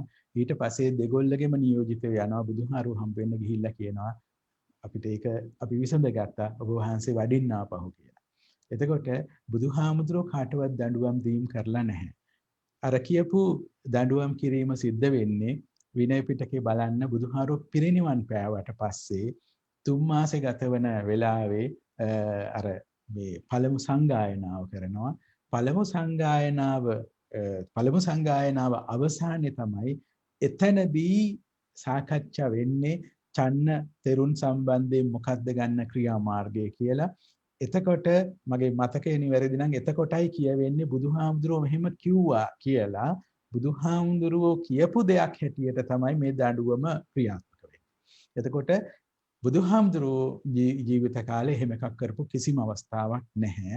බුදුන් වහන්සේගේ ඉගැන්වීමේ තියෙන්නේ මම වරදක් කළා නම් මම ඒ වරද තේරුම් ගැනීම සමග මම වරදෙන් මිදෙනවා කියන එක. මේ ඉගැන්වීම තියෙනවා. ඒ වගේම වැරද්දකදී අර පොහොයගේහි භික්ෂුන් වහන්සේලා එකතු වුණාම මම මගෙන් වුණු වරද අනෙක් කෙනාට කියනවා. අනික් කෙනා මට කියනවා. අපි දෙන්නම එකිනෙකා විශ්වාසයෙන් යුක්තව ඒක දෙදෙනාට කියාගත්තට පස්සේ මම මගේ වරදින් මිදෙනවා. ඒ හාමුදුරුවෝ ඒ වරදින් මිදෙනවා. එතකොට ඒ විදිහ දෙයක් විනා බුදුහාමුදුරන්ගේ ධර්මයේ බුදුන් වහන්සේගේ ජීවමාන කාලයේදී දඬුවම් දීමක් දකින්න ලැබෙන්නේ නැහැ. පැහැදිලි හාමුදුරනේ පැහැදිලි. හාමුදුරන්ට වතුර හිම ඕනේද? විනාඩියක් දෙන්න පුළුවන්ද මට? හොඳයි. මම හාමුදුරුවෝ මේ වතුර ටික බීලා ලෑස්ති වෙනකන් මම මගේ පුද්ගලික කතාවක් කියන්නම්. මට හාමුදුරුවෝ අර ඉස්සරලා කිව්වේ කරුණාවෙන් හදන ඒ ගුරුවරයා ගැන මට මගේ තාත්තත් එක්ක මේ තිබිච්ච උදාහරණයක් මම කියන්න ඕන. මම හිතන්නේ අහගෙන ඉන්නට ඒක වැදගත් වෙයි කියලා. මම පොඩි කාලේ මම හුඟා කාදරේ පොඩි බැට් එකක් තිබුණා. දවසක් මගේ වැඩිමහල් අයියා මට විහිළු කරන්නේ ඒක ගිහිල්ලා අපේ ගෙදර පිටිපස්සේ තිබිච්ච කානුවක දැම්මා. මට හුඟක් තරහ ගිහිල්ලා මට එතකොට අයියා අවුරුදු 4ක් මට වැඩි වැඩිමල්. ඉතින් මේ අයියට ගහන්නත් බෑ මට. එයා ලොකු වැඩි. මම ගිහිල්ලා ඊට පස්සේ එයාගේ බෑග් එක ඇරලා එයාගේ තියෙන කවකටු පෙට්ටිය ඔක්කොම කඩලා නවලා ඔක්කොම කරලා ඊට පස්සේ පොත් අරගෙන ඉරන්න පටන් ගත්තා. මම මගේ තාත්තට බයයි. එහෙම තාත්තට කවදාවත් ගහලා නැහැ මට. ඒ වෙනකොට ගහලා නැහැ. මම හිතුවා එදා ගහයි කියලා. හැබැයි මාව කරේ මගේ අතින් ඇදගෙන ගිහිල්ලා එනවා මෙහාට කියලා. මගේ මේ අපේ පොඩි මොරිස් මයිනර් කාර් එකේ දාගෙන අපි කළුතර හිටියේ කටුකුරුන්දේ. ඉතින් යනවා කත් වචනයක්වත් නැහැ. තාත්තා ගියේ මේ කළුතර ස්ටේෂන් එක ළඟ. කළුතර දකුණු ස්ටේෂන් ළඟ තිබුණා මේ එතන එස්ප්ලැනේඩ් එක ළඟ අයිස්ක්‍රීම් කඩයක්. ඉතින් මම හිතන්නේ කළුතර ඒ පළාතටම තිබිච්ච එකම අයිස්ක්‍රීම් කඩේ. එතන ගිහිල්ලා මට අයිස්ක්‍රීම් එකක් අරන් දුන්නා. ඉතින් දැන් බලන්න තාත්තා කරේ මට අර අයිස්ක්‍රීම් එක අරන් දුන්නා මගේ අර දේ නිසා. මම හිතන්නේ තාත්තට වැටුණා. මට හිතර කොච්චර රිදුනද කියලා. හැබැයි මට ගහලා ඒකට ප්‍රතිචාරයක් දක්වන්නත් තිබුණා. හැබැයි තාත්තා කරේ අරක. හැබැයි මට මේකේ ගැඹුරු බව උගක් මම වැඩි හිටියෙක් වෙනකම් මට තේරුනේ නැහැ. මම පොඩි කාලේ ඒක නිකන් එක්ස්පීරියන්ස් එකක් වගේ. හැබැයි ඒකෙන් කරපු දේ මට අද තමයි තේරෙන්නේ. ඒ උදාහරණය මම හිතන්නේ අර කොච්චර තරහා ගියත් මේ හුඟක් ප්‍රශ්නක් තියෙනවා මේ දෙමව්පියන්ගේ තරහා ගියාම වැරදක් කරාම ගහලා එක පෙන්වන්න ඕන කියන එක. හැබැයි මම හිතන්නේ අර විදියටත් කරන්න පුළුවන් කියලා මේ ප්‍රායෝගික මට්ටමේ මම හිතුවා මගේ කතාවත් මෙතෙන්ට මම මේ බෙදා ගන්නවා කියලා. බොහොම ස්තුතියි. ඒක හරි හොඳ කතාවක් Hemantha. I think why do you think I හිතන්නේ I mean we see a lot of hitting and a lot of harassment of children. අපි දකිනවා නිතරම අපේ යාළුවන් අතරෙත් නේ doctors ලා lawyers ලා අතරෙත් අපි දකිනවා. but මම හිතන්නේ ඔයාගේ දුවටවත් මම මගේ දරුවන්ටවත් එහෙම සලකනවායි කියලා. ඉතින් do you think now we are talking about the topic for today is මේ හඳිනෝගා හදන සමාජය කියලා. I think do you think that parents are more stressed in life that they are doing this to their children? නෑ මම හිතන්නේ එහෙම කියලා. මොකද ඕක ඉස්සරත් තිබුණනේ. ඉතින් මම හිතන්නේ අපේ දෙමව්පියන්ට ඉච්චරම ඔය ආතතියක් කියලා තිබුණේ නෑනේ. අද මම හිතන්නේ ආතතිය ඊටමත්ම ඊට වැඩිය මට්ටමක තියෙනවා. හැබැයි අර අපේ කාලෙදිත් ඒක එහෙම කරානේ. ඉතින් මම හිතන්නේ මට ඒක වටහා ගන්න පුළුවන් ඔච්චර ආතතිය තියෙනකොට මේ දැන් මේ අද වගේ වකවානුවක මේ කොවිඩ් එහෙම ඒ ඔක්කොම ASCII මම හිතන්නේ හුඟක් ආතතිය තියෙනවා ඇති දෙමව්පියන්ට. හැබැයි මට හිතෙන්නේ ප්‍රධානම දේ තුෂ්මිතන මේ අර lack of awareness මේක ගැන වැටහීමක් නැතුව මේකෙන් වෙන ප්‍රතිවිපාක මොනවද කියලා මේ ගැන අදහසක් නැති එක තමයි ප්‍රධානම ප්‍රශ්නේ. අනිත් එක මම හිතන්නේ නෑ අපි සමාජයක් හැටියට මේ දෙමව්පියන්ට කියලා දුන්නා කියලා මේක වෙන විදිහකටත් කරන්න පුළුවන් කියලා. මම හිතන්නේ ඒ එතනට අපි මම දන්න තරමට අර අපේ පල්ලි වලින් මේ කියන්නේ චර්චස් වලින් එහෙම ඒ වගේ ප්‍රෝග්‍රෑම්ස් කරනවා. මම හිතන්නේ අපි එතනටත් යන්න ඕන. සාමාන්‍ය parenting ගැන මේ අදහසක් අපි අපේ මේ දෙමව්පියන්ට ලබා දෙන්නත් ඕන. එතනක් තියෙනවා අපේ මේ අඩුපාඩුවක්. මම හිතන්නේ අර එකේ ගැන අදහසක් නැති එක තමයි. මේකේ දීර්ඝකාලීන ප්‍රතිවිපාක. මම හිතන්නේ අර ළමයාගේ අර ආත්ම අභිමානය, ආත්ම විශ්වාසය නැති වෙනවා. අර ගහන හැම පාරෙම. ඒක වැදගත්. අනිවාර්යෙන්. That brings us to the next question. Hemanta, you led us nicely. ලස්සනට අප පාරේ ගෙනිච්චා. හාමුදුරනේ දැන් මෙහෙම ප්‍රශ්නයක් අහලා තියෙනවා. දැන් හාමුදුරනුත් පොඩි කාලේ පන්සලේ දණ්ඩනයට භාජනය වුණා. අපි දන්න ගොඩ ළමා අපයෝජන පන්සල් පල්ලි හැම ආගමකම වෙනවා. ඉතින් ප්‍රශ්නයක් තියෙනවා අපිට මේ ප්‍රෞಢ ඉතිහාසයක් එක්ක 2500 වසරක බෞද්ධ ආගම මේ මූලික කරගත් සහ අනෙක් හැම ආගමකම අවිහිංසාව ගැන කතා කරන අතරතුරේදී බෞද්ධ ආගමෙන් හාමුදුරනේ දහම් පාසල් වලිනුත් අපිට දැන් ඇති වෙන්නේ ලොකු පීඩනයක් දරුවන්ට. විභාග පාස් කරන්න තමයි එතනනුත් උගන්වන්නේ. ගහලා හරි කවි මේ මතක තියාගන්න එක. මේ අපිට බැරිද හාමුදුරනේ ප්‍රශ්නය අහලා තියෙන්නේ කොහොමද දහම් පාසල් වල තරඟකාරීත්වය අවිහිංසාව ප්‍රචණ්ඩත්වය අඩු කරගන්න ශාසනයේ වගකීම මොකක්ද කියලා. මෙහිම දැන් අපි මයික් එක ඇහෙනව නේද? හරි. මේ දැන් අපි මේ කතා කරපු මේ සාකච්ඡාවේ ගොඩනැගුණනේ අදහසක් හිංසාව භාවිතා කළොතින් දරුවෙක් හදනකොට හෝ හිංසාව දිග චක්‍රයක් නිර්මාණය කරනවා කියන එක.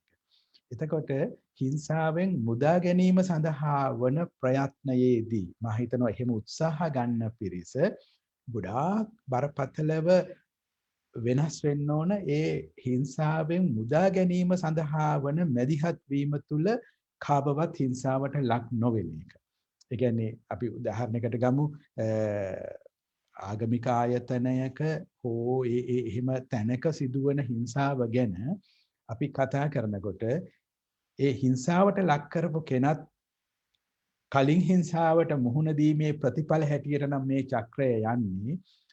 එහෙම කෙනාගෙන් හිංසාවට ලක් වෙන දරුවා බේරා ගැනීම වගේම මේ හිංසාව කරන කෙනත් හිංසාවට ලක් වෙලා තියෙනවා කියන අවබෝධයෙන් මැදිහත් වීම කියන එක අවශ්‍යයි. එතකොට අපි චූදිතෙක් හදන්නේ නැහැ. වැරදිකාරයෙක් හදන්නේ නැතුව වරද නේ ඒක අරගෙන එතන ඉඳලා එතකොට අපේ භාෂා භාවිතය අපේ මැදිහත් වීම ඇතුලේ අපි හතුරෙක් හදාගන්නේ නැහැ. හතුරෙක් හදාගත්තොත් මේ වැඩේ කරන්න බෑ. ඒ අය විවිධ විදි වලින් මේක නම් කරනවා මේක බටහිර වැඩක් මේක අපේ ශාසනයට එරෙහි වැඩක් අපේ ওই විදිහට කියලා එතකොට මේ ඊටාම සද්භාවයෙන් වූ ඊටාම අත්‍යවශ්‍ය වූ වැඩේට අපි හතුරෙක් හදා ගැනීම වෙනවා. මම ඒ නිසා ඊටාම අවධාරණයෙන් කියනවා මේ අපේ මැදිහත් වීම කාගේ මේ අපේ කියන්නේ ඕනෑම යහපත් දෙයක් කරන්න යනකොට චූදිතයක් හැදීමෙන් අයින් වෙන එක සහ ඒ වැරදි කරන කෙනා යනොත් වින්දිතයෙක් වෙන වටයකදී. එතකොට යාගේ වින්දිත භාවය පිළිඅර එහෙම වුණොත් අපේ එළඹුම සුවපත් කරන එළඹුමක් වෙනවා. තුවාල කරන එළඹුමක් නෙවෙයි. හරි. එතකොට එතන ඉස්සරහට ගියොත් අපි මේ කතා කරන අපි මෙතෙක් කතා නොකළ හිංසාව තමයි අපේ අධ්‍යාපනයේ තියෙන තරඟකාරීත්වය. ඊළඟට ඒ තරඟය තුල පළවෙනියා වීමට හොඳම කියන්නේ අන්න ඒ තරඟය තුල දරුවාට වෙන හිංසනය. එතකොට ඒ පීඩනය ඒ විදිහටම දහම් පාසල් පද්ධතියටත් ගිහිල්ලා තියෙන එක. එතකොට ඒක තමයි දහම් පාසල තුල අපි දකින්නේ භක්ති ගීත තරඟ භක්ති ගීත කීම නෙවෙයි තරඟ කතික තරඟ මොකද්ද මේ ශාසන ආරක්ෂක බල මණ්ඩල අතර තියෙන තරඟ කියන ඒවා. එතකොට දැන් මේක මේ වෙනම පන්සලේ සිදු වෙනවා කියලා හෝ එහෙමට වඩා පොදුවේ අපේ සමාජය දැන් තියෙන්නේ ඔන්න ඔය තරඟයේ දැන් රැකියාවකට යනකොට දහම්පසල් අවසානයේ ලියලා තියෙනවා නම් ලකුණු 5ක් දුන්නු අවස්ථා මම දන්නවා. දැනුත් එක තියනවද මම දන්නේ. එතකොට ඔන්න ඔය විදිහට හැදුවට පස්සේ ඊළඟට දෙමව්පියන්ට සිද්ධ වෙනවා දරුවා දහම් පාසලේ යවන්න. ඊළඟට මොනවා හරි කරන්න ගියාම කො දහම් පාසලේ ප්‍රධානාචාර්ය හාමුදුරන්ගේ ලියුම අරන් එන්න කියනවා. එතකොට ප්‍රශ්නයක් එනවා මගේ දරුවා දහම් පාසල් යවලා නැහැ. එතකොට ඔන්න ඔය විදිහට ආයතනගත ව්‍යුහගත විදිහට මේක සකස් කරලා තිබුණාට පස්සේ මේ එතකොට මේ සමස්ත වශයෙන් ව්‍යුහයයි මේක කෙරෙන්නේ. ඉතින් මම හිතනවා ඔන්න ඔය කියන තරඟයෙන් අයින් වුණු අධ්‍යාපනය ඒක තුල පළවෙනි අවීම සඳහා නෙවෙයි අපි සමූහයක් හැටියට කොහොමද අපේ පන්ති ක්‍රියාකාරකම් තුල සාමූහික වැඩ කර කිරීම මිස තනිව පළවෙනිය දෙවෙනිය වෙන්න නෙවෙයි නම් අපේ අධ්‍යාපනය තියෙන්නේ. ඒකේ ලොකු පණිවිඩයක් තියෙනවා ආයතන වලට ඔය අධ්‍යාපන හැම තැනකටම තරඟයෙන් අයින් වෙන්න ඉතින් ඒ නිසා මම දකින්නේ ආයිසරයක් මෙවැනි වූ සංවාද සාකච්ඡා හැකිතරම් පුළුල් කරනකොට ඒකේ බලපෑම ඔය කියන ආයතන වලට දැනේවි. ඒක ඉතාම වැදගත් වෙන්නේ අර මම මුලින් කියපු එක. හතුරෙක් හදාගත්තොත් චූදිතෙක් හදාගත්තොත් ගමන එතනින් අවසන් වෙනවා. අනිවාර්යයි. මම හිතන්නේ හාමුදුරුවෝ කිව්වේ ගොඩක් හොඳ වැදගත් දෙයක්. ඒකට අපි කියනවා restorative justice කියලා. මම හිතන්නේ හාමුදුරුවෝ දන්නේ නැති ප්‍රතිස්ථාපන යුක්තිය. දැන් ඔබ වහන්සේ මම හිතන්නේ කියා දුන්නේ අපිට අර දඬුවම් කරපු මිනිස්යාව හරි ගස්සන්න බෑ. නමුත් ඒ මිනිස්යා ඇයි ඒ දඬුවම දුන්නේ කියලා හිතාගෙන ඒ මිනිස්යාවත් අර දඬුවම ලැබපු කෙනා වගේම දයාන්විතව මේ සකසන්න කියන එක නේද හාමුදුරනේ? ඒකට අපි කියනවා ප්‍රතිස්ථාපන යුක්තිය කියලා. හාමුදුරනේ පොඩ්ඩක් ඒ ගැන කියන්න පුළුවන්ද අපි කොහොමද මේක අපේ සමාජයට හඳුන්වා දෙන්නේ කියලා තව? ඔව් මේක ගොඩක් මම හිතන්නේ නූතනයේ සාකච්ඡා වෙනවා පවුලෝ ෆ්‍රේරිගේ අධ්‍යාපනයේ සම්බන්ධ සාකච්ඡාව තුල එහෙම ඒ කියන්නේ කියන්නේ වින්දිතයා මුදා ගැනීම කියන එක පීඩකයා මුදා ගැනීම ඔස්සේ පීඩකයාත් ඇතුළත් වන ලිබරේෂන් මොඩල් එකක් කියන එක. එතකොට දැන් සාමාන්‍යයෙන් තියෙන ක්‍රමය තමයි පීඩාවක් කරපු එක්කෙනා පීඩකයාට දඬුවම් දීමෙන් පීඩකයාගෙන් වින්දිත භාවයට පත් වුණු කෙනා මුදාගයාට යුක්තිය ඉෂ්ට කිරීම කියන එක. එතකොට මේ අනිත් ක්‍රමයේදී කතා කරන්නේ නැහැ. පීඩකයා කියන්නේත් වෙනත් වටයක වින්දිතයෙක්. එතකොට එයාවත් මුදා ගැනීම ඔස්සේ මේ වින්දිතයා බේරාගත ගන්න පුළුවන් කියන එක. එතකොට මේ බුදුදහම පැත්තෙන් ගේන්න පුළුවන් අඟුලිමාල කතාව තමයි මේ සම්බන්ධයෙන් තියෙන ඉතාම ලස්සන ආදර්ශය. අඟුලිමාලගේ ළමාවිය එයාව හඳුන්වනවා අහිංසක. එතකොට අහිංසක අධ්‍යාපනය ලැබනකොට ඒ යාළුවන් සහ ගුරු මෙතන ඇතිවන ගැටුම ප්‍රතිඵලයේ හැටියට එයා කෙරෙහි ඇතිවන ඊර්ෂ්‍යාවේ ප්‍රතිඵලයක් හැටියට ගුරුවරයා සහ ගෝලයා අතර ගැටුමක්. ගුරුවරයා ඉල්ලා හිටිනවා ගුරුවරයාට ගෞරවය දැක්වීමක් වශයෙන් ඇඟිලිමාලයක් ලබා දෙන්න කියලා. අඟුලිමාල එතන ඉඳලා මිනි මරන්න පටන් ගන්නවා ඇඟිලි කපන්න. එතකොට අහිංසක අවස්ථාව ඝාතක අඟුලිමාල අවස්ථාව දෙවෙනි එක. දැන් රජ්ජුරුව එන්නේ අර ඔබතුමී කියපු අර retributive justice කියන එක. ඒ කියන්නේ වැරදිකාරයාට දඬුවම් දීමෙන් එයාගෙන් වින්දිත භාවයටපත් ජනතාව බේරා ගැනීම කියන මාදිලිය පාවිච්චි කරන්න බුදුන් වහන්සේ ඊට කලින් මැදිහත් වෙනවා. එතන තියෙන ඔන්න ඔය කියන ප්‍රතිස්ථාපන යුක්ති ක්‍රමය. එතනදී බුදුහාමුදුරුව අඟුලිමාල ඒ ඝාතකයෙකු බවට පත්වුණු ඒ සාධක වෙනස් කිරීම ඔස්සේ අඟුලිමාල ඇතරම ගලවා ගන්නේ බේරා ගන්නේ අඟුලිමාලවයි ඝාතකයාවයි. එතකොට ඒ ඔස්සේ එයාගෙන් වින්දිත භාවයට පත්වුණු ජනතාව මුදා ගැනීම ඊට පස්සේ හානියක් නොවන තත්ත්වය නිර්මාණය කිරීම. එතකොට මම හිතනවා මේ මාදිලිය බෞද්ධ පැත්තෙන් මම කියන්නේ හේතුඵලවාදය ඔස්සේ. එතකොට ඕනෑම දැන් මම සාමාන්‍යයෙන් කතාවල මම කියන දෙයක් තමයි අපි නම සඳහන් කරු ප්‍රභාකරන් කියන පුද්ගලයා එයා ඉපදුනේ නැහැ නපුරෙක්. මම නම කියන එක හොඳද මන් දන්නේ නැහැ. මම කිය ඕනෑම කෙනෙක් අපි ත්‍රස්තවාදියා කියලා නම් කරන ඕනෑම කෙනෙක් මේ ලෝකෙට බිහි වුණේ සාමාන්‍ය අහිංසක දරුවෙක් හැටියට. එතකොට ඒ දරුවා අපිට අවුරුදු 2 විතර දරුවෙක් හැටියට හම්බුණා නම් මෙතන ඉන්න ඕනම කෙනෙක් ඒ දරුවා වඩා ගනි එයාව ආදරේ වෙයි. එතකොට එවැනි වූ දරුවෙක් දරුණු පුද්ගලයෙකු බවට පත්වීම කියන එකට තව සාධක විශාල ප්‍රමාණයක් හේතු වෙනවා. අධ්‍යාපනය වෙන්න පුළුවන්, පවුලේ පරිසරය වෙන්න පුළුවන්, එයාට රෝල් මොඩල් හැටියට ආදර්ශ හැටියට ලැබුණු චරිත වෙන්න පුළුවන්. එතකොට මේ සියල්ල විසිනුයි එවැන්නෙක් නිර්මාණය කරන්නේ. එතකොට අන්න ඔහොම කෙනෙක් හැදෙන පසුබිම වෙනස් කරන එක තමයි වැඩේ. එතකොට මේ පසුබිමේ වඩා උසස් මිනිස්සුયો බිහි වෙනවා. ඉතින් ඕක තමයි බෞද්ධ හේතුඵලවාදය තුල ප්‍රශ්නය දිහා අනෙක තමයි මේ බුදුදහමේ එනවා මෝහය කියලා වචනයක්. මෝහය කියලා එක ඇතරම මිනිස්සු වැරදි කරන්නේ මෝහය නිසා කියන එක. එතකොට මෝහය කියන්නේ ඔන්න ඔය සමස්ත ක්‍රියාවලිය දකින්න බෑ. මිනිස්සු සාමාන්‍යයෙන් දකින්නේ ඵලය විතරයි. ත්‍රස්තවාදියා දකින්නවා. ඒත් ත්‍රස්තවාදියා හැදුණු මේ මුළු ක්‍රියාවලිය ඇත්තටම පේන්නේ නැහැ. ඒක දකින්න ලොකු සත්‍යය. එතකොට මිනිස්සු අර මෝහය අර මුළු එක දකින්නේ නැති නිසා ඵලය නැසීමෙන් ප්‍රශ්නය විසඳන්න පුළුවන් කියලා හිතනවා. බුදුදහම යෝජනා කරන්නේ ඵලය නැසීමෙන් නෙවෙයි හේතු වෙනස් කිරීමෙනුයි උත්තරේ ගොඩනගන්න පුළුවන් කියන එක. එතකොට මෝහයෙන් මිදෙනවා කියලා කියන්නේ ඔන්න ඔය මුළු චිත්‍රය දකින්න හැකි තරම් දියුණු කරගන්න එක. එතකොට උත්තර හිංසාවෙන් තොරයි කියන්නේ. හොඳයි හාමුදුරනේ බොහොම පැහැදිලි කළා බොහොම හොඳට. මෙතන තව මම හිතන්නේ අපි මේ ප්‍රශ්නට උත්තරේ කිව්වා නමුත් ඒ ප්‍රශ්නේ ආයෙසරයක් අහලා තියෙනවා. ගැහුවේ නැත්තම් අයහපත් මිනිසෙක් වෙනවා කියන එක නිසා ගහන්න අවශ්‍යයි කියන එක. මේ ගැන ඔබ වහන්සේ කිව්වා නිසා මම මෙහෙම කියලා බලන්නම්. මම මේකට උත්තරයක් දෙන්න බලන්නම් දැන්. මේ මම හිතන්නේ සමහර අයට හේතු සාධකත් අවශ්‍ය වෙනවා හාමුදුරනේ අපි කියන එක පිළිගන්න බෑ. ඉතින් ඕගොල්ලන් ඔහොම කිව්වට කොහොමද කියන එක. කොහොමද ගහන්න එපා කිව්වට කොහොමද ගහන්න නැතුව හදන්නේ කියන එක. ඉතින් මං පොඩි සාධකයක් දෙන්නම් හාමුදුර දන්නවා ඇති හාමුදුරන්ටත් මේක වැදගත් වෙයි. මේ එක්සත් ජාතීන්ගේ ළමා අයිතීන්ගේ ප්‍රඥාප්තියට අත්සන් කරලා තියෙන්නේ රටවල් 196ක්. ඒක තමයි වැඩිපුරම අත්සන් කරපු එක්සත් ජාතීන්ගේ අනිකොමිටු මේ කොමිටු වාර්තාවක් මේ ප්‍රඥාප්තිය.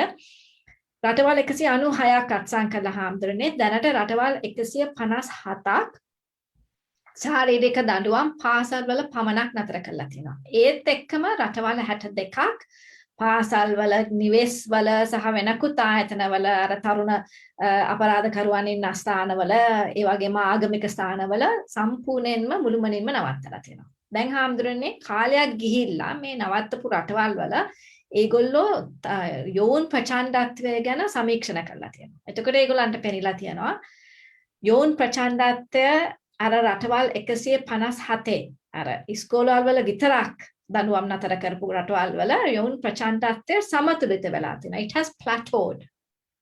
ඒක වැඩිවීමක් පෙන්වන්න කරලා නැහැ. නමුත් ඒක එහෙමම තියෙනවා. අර රටවල් 62 හාමුදුරනේ කාලයක් ගියාම ප්‍රචණ්ඩත්වය බොහොම පැහැදිලිව පෙන්වන්න කරලා දීලා තියෙනවා අඩු වෙලා කියලා. ඉතින් ඒකෙම මම හිතන්නේ විද්‍යාත්මකව අපිට හේතු සාධක ඇතුව කියන්න පුළුවන් ඔය කියන කතාව ඇත්තටම මිත්‍යාවක්. ගැහුවේ නැත්තම් මිනිස්සු තවත් අමනුෂ්‍යෝ වෙයි, තවත් වැරදි වැඩ කරයි, තවත් අපරාධකාරයෝ බිහි වෙයි කියන්නේ ඇත්තටම මිත්‍යාවක්. ඒක එහෙම වෙන්නේ නැtei කියන එක සයන්ස් වලින් ප්‍රූව් කරලා තියෙනවා. මම ඒ ප්‍රශ්නට උත්තරේ දුන්නේ අහපු නිසා මම හිතන්නේ අවසාන ප්‍රශ්නය හාමුදුරනේ සමා වෙන්න ඕනේ අපි මෙහෙම කෙලින් හාමුදුරන්ගෙන් ප්‍රශ්න අහනවට. ඒකත් වෙනස් වෙන්න ඕන. එහෙම ප්‍රශ්න එහෙම සාකච්ඡා අපි ගොඩ නගන්න ඕනේ. ඊළඟට එහෙම වුණොත් විතරයි මේක ඉස්සරහට යන්නේ අපි. අනිවාර්යයෙන්. මොකද මේක අපේ සංවිධානයට හැමතිස්සෙම එන ඉල්ලීමක් හාමුදුරනේ. දරුවන් ශාසනගත කිරීම ගැන ඒකත් එක්තරා විදියක හිංසාවක් නේද? පොඩි කාලේදී නාඳුන මේ වයසක දන්නේ බහ තෝරන්න බැරි වයසක ශාසනගත කරනවා. ඊට පස්සේ මම දැන් මේ ලඝු කරනවා නෙමෙයි, එක ආගමකට ලඝු කරනවා නෙමෙයි. නමුත් අපි දන්නේ මේ ළමයින්ට මොනව වෙනවද කියනවා. ඊට පස්සේ දැන් අපි ඒ වගේම ගොඩක් දුක හිතන කතා ශාසනය ඇතුලෙන් ඇහෙනවා අපිට. ඒ නිසා මේ ප්‍රශ්නේ අහන්නේ කියලා මට මුලින්ම කිව්වා ඔබ වහන්සේගෙන් සම්බන්ධ වෙන නිසා ශාසනගත කිරීම ගැන දරුවන් ඔබ වහන්සේගේ හිතන්නේ මොකද්ද? කොහොමද අපි ඒ දරුවන්ට වෙන අහිතකර බලපෑම් අඩු කරගන්නේ කියලා. මම මෙතනදී තායිසරයක් කියන්නේ අපි අර එක තැනකට මේ ලයිට් එක දාන්නේ නැතුව අපි ළමයි ගැන කියලා ගමු. මම හිතන්නේ දරුවන්ට සුරක්ෂිතම ස්ථානය දෙමව්පියන් ගාව කියලා. එතකොට දෙමව්පියන්ගෙන් දරුවන් බැහැරට ගෙන යනකොට ඒ සම්බන්ධයෙන් පවත්නා ඒක සම්බන්ධයෙන් වන වැඩපිළිවෙල. මෙන්න මේක තමයි වැදගත්. මම මේක මම හිතන්නේ අවස්ථාවක ඉස්සර හිටපු ළමා ආරක්ෂක අධිකාරී ප්‍රධානියෙකුටත් මේක මම කිව්වා. ඒ තමයි ඕනෑම තැන ඒක මොන ආගමත් එක්ක කිසි කතාවක් නෙවෙයි. දරුවන් දෙමව්පියන්ගෙන් වෙන කෙනෙකුගේ බාරයට යනවා නම් ඒ සම්බන්ධයෙන් වන ක්‍රියාවලිය සිද්ධ වෙන්න ඕන රජය හරහා. ඒ කියන්නේ මම පොඩි දරුවෝ මහාන කළා නැහැ, මහාන කරණිකුත් නැහැ. මම ගේනවා නම් එහෙම දරුවෙක් මං ගාවට ඉස්සෙල්ලා මම ළමා ආරක්ෂක අධිකාරියට යා යුතුයි. මම දරුවෙක් මං ගාවට ගන්න හදනවා කියන එක. එතකොට ඒ අය මාව පරීක්ෂා කළ යුතුයි මගේ මානසිකත්වය සුදුසුද මගේ චර්යාවන් මොනවද මම වාසය කරන තැන් දරුවෙක්ට හැදෙන්න පුළුවන් වටපිටාවක් තියෙනවද එතෙන්ද යන්නේ ඉන්නේ කවුද මෙන්න මේක ඊට පස්සේ තමයි මම සුදුස්සෙක් වෙන්නේ දරුවෙක් මා ළඟට ගන්න දෙවෙනි කාරණය තමයි දෙමව්පියෝ යම් කෙනෙක් දරුවෙක් ඒ විදිහට දෙනවා නම් ඒක සිද්ධ වෙන්න ඕන ඔන්න ඔය කියන ආරක්ෂක අධිකාරිය අපි දෙපාර්ශ්වයෙන් ඇවිල්ලා එතන මේ දරුවා මංගාවට ගන්න එක එතන සටහන් වෙන්න ඕන මා විශ්වාස කරනවා මේක මේ පැවිදි කිරීම විතරන්නේ ඕනම තැනකට දරුවෙක් ඒ විදිහට යනවා නම් සිද්ධ වෙන්න ඕන ක්‍රියාවලිය එකයි ඊට පස්සේ මා හිතනවා අඩුතරමේ මාස 3න් 3ට දරුවා වයස 18ක් වෙනතුරු දරුවා සුරක්ෂිතව ඉන්නවාද කියන සොයා බලන යාන්ත්‍රණයක් අවශ්‍යයි මේක පන්සලේද මද්‍රසාවලද පල්ලියේද මේක අදාළ නැහැ දරුවෝ කියන්නේ සම්පත නම් දරුවන් රකින්න වැඩපිළිවෙලක් තියෙන්න ඕනේ කවුරුවත් ඒකේ